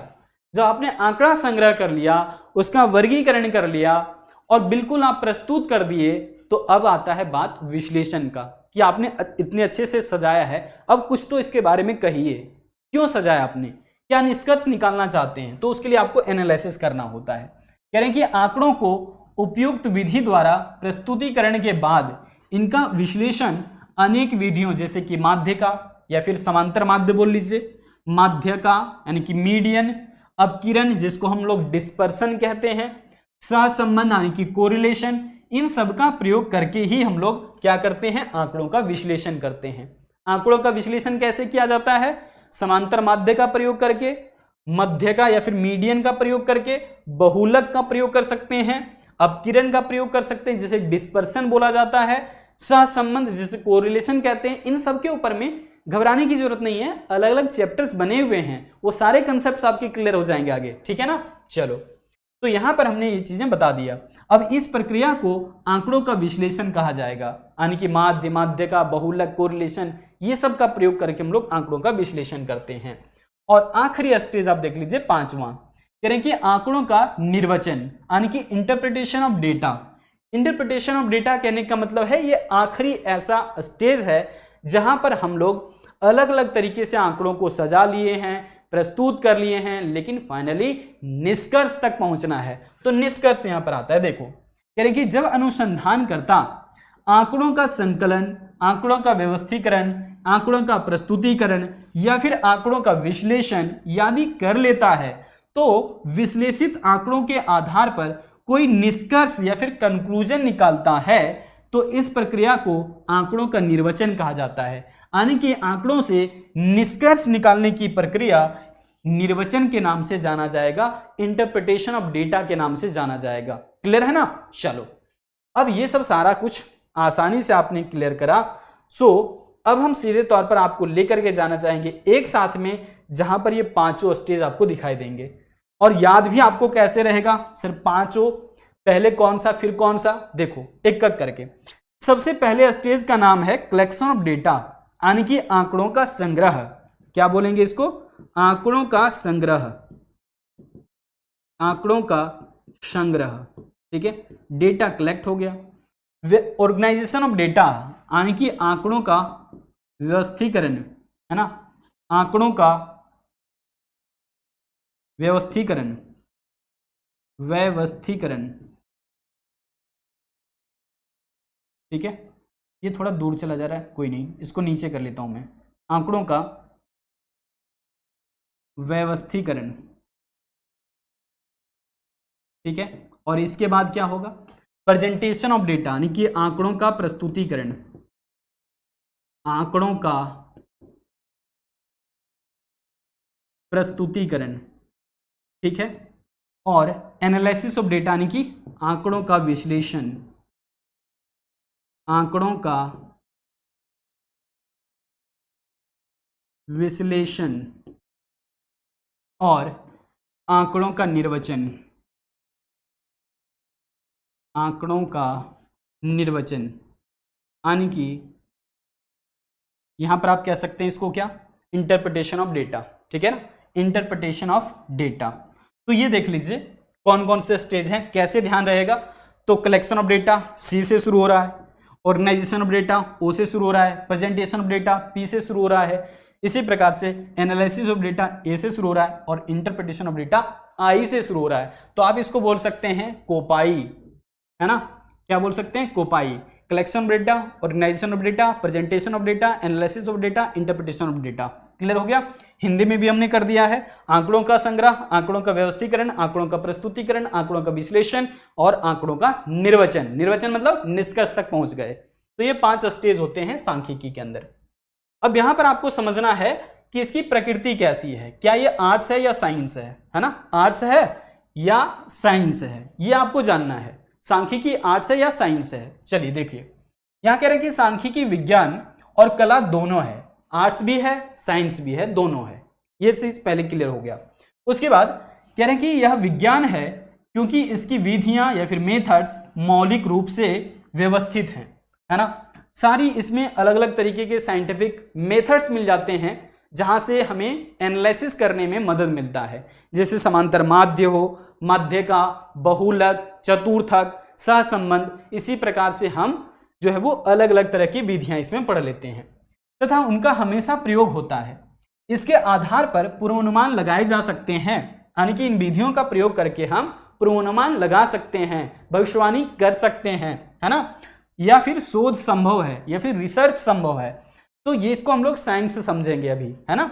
आगे देखिए, अब कह रहे हैं क्या कि सांख्यिकी एक कला भी है, क्योंकि इसकी विधियों का सफल प्रयोग पर्याप्त सीमा तक सांख्यिकी की योग्यता, है ना, अनुभव तथा क्षेत्र विशेष का ज्ञान पर निर्भर करता है। जहां पर हम समस्या की पहचान करके उसे समाधान करने की विधियां अप्लाई कर देते हैं वो आर्ट्स है, और कारण और परिणाम की जानने की बारी आती है तो वो साइंस है। ठीक है, तो ये आंकड़ों की मदद से पता चल जाता है। मान लीजिए कि भारत का उत्पादन स्तर जो है वो घट गया या फिर रोजगार स्तर घट गया, क्या कारण है? कुछ तो कारण होगा। तो यहां पर अगर हम कारण को जानने का प्रयास कर रहे हैं और उसका परिणाम जानने की कोशिश कर रहे हैं तो वो साइंस हो गया, जो कि हमें सांख्यिकी बता देता है। लेकिन उन कारणों को और उन कारणों की वजह से जो परिणाम हुए हैं उसे हम ठीक करना चाहते हैं, तो उसके लिए हमें पहले पूर्वानुमान लगाना होगा, और पूर्वानुमान लगाने के लिए हमें जो है सांख्यिकी विधियों का प्रयोग करना होगा। तो यहां पर ये फिर आर्ट्स हो जाएगा। ठीक है ना। चलिए भाई, चलिए आगे बढ़ते हैं। देखिए, सांख्यिकी विज्ञान के रूप में इसकी क्या क्या खासियत है। तो सांख्यिकी विज्ञान हम लोगों ने क्या समझा भाई, बहुवचन के तौर पर या एक वचन के तौर पर? तो आप कहेंगे सर एक वचन के रूप में हमने देखा था कि सांख्यिकी का मतलब होता है सांख्यिकी विज्ञान, और बहुवचन के रूप में होता है डेटा या फिर आंकड़ा। अब यहां पर कह रहे हैं कि सांख्यिकी विधियों अथवा तकनीकों का समूह है। सांख्यिकी में क्या होता है, अलग अलग विधियां होती है, अलग अलग टेक्निक्स या फिर तकनीक होता है। तो कह रहे हैं सांख्यिकी विज्ञान में ऐसी अनेक विधियों और तकनीकों को शामिल किया जाता है जिसके द्वारा अनुसंधान के किसी विषय के संबंध में आंकड़ों का संकलन से लेकर के निष्कर्ष निकालने तक का कार्य पूरा होता है। यह हो गया पहली बात। अब देखिए दूसरा क्या होगा, कह रहे हैं कि इन विधियों अथवा तकनीकों में कौन कौन सा शामिल है। तो हम लोगों ने देखा कलेक्शन ऑफ डेटा, जिसे आंकड़ों का संकलन कह रहे हैं। दूसरा आंकड़ों का व्यवस्थीकरण, जिसे हम ऑर्गेनाइजेशन ऑफ डेटा कह रहे थे, है ना। उसके बाद तीसरा आ रहा है आंकड़ों का प्रस्तुतिकरण, जिसे प्रेजेंटेशन ऑफ डेटा बोल रहे हैं। चौथा है आंकड़ों का विश्लेषण, जिसे हम एनालिसिस ऑफ डेटा बोल रहे हैं। और पांचवा हो गया आंकड़ों का निर्वचन, जिसे हम इंटरप्रिटेशन ऑफ डेटा कह रहे हैं। इसी को बोल रहे थे कोपाई। ऐसे ही आपको ध्यान रहेगा, ये पहला स्टेज है, दूसरा, फिर तीसरा और चौथा, है ना। चलो अब यहां पर क्या रह गया आपके लिए, दूसरी बात कि सांख्यिकी विज्ञान का प्रयोग जो है विभिन्न क्षेत्र में होता है। अलग अलग क्षेत्रों में आजकल होने लगा है सांख्यिकी का प्रयोग, और इसके मेथड्स हर एक जगह प्रयोग में लाए जा रहे हैं। क्यों ऐसा हो गया है? क्योंकि सांख्यिकी जो है ना, खेल के जगत में, शिक्षा के जगत में, शोध या फिर रिसर्च जगत में हर जगह छा चुका है। इसकी विधियां बहुत हद तक जो है सत्य जो है निष्कर्ष देती हैं। ठीक है, और यही कहीं ना कहीं इसका प्रयोग अलग अलग क्षेत्रों में होने लगा।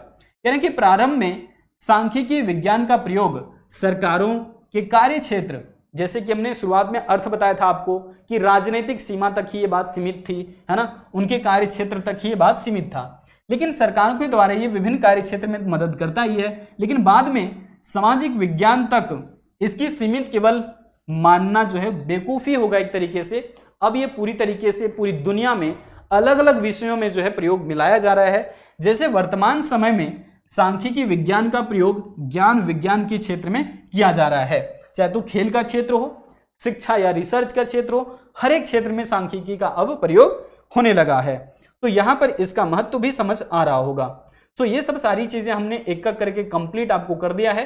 कोई भी चीज इसमें आपको अगर डिफिकल्टी लगती है तो आप बता सकते हैं, और हर एक बात मैंने डिटेल में आपको करके समझाया है। सो एक एक चीजें जो हमने इंपोर्टेंट कर करके सारी चीजें बताया है उसको नोट डाउन जरूर कर लीजिए।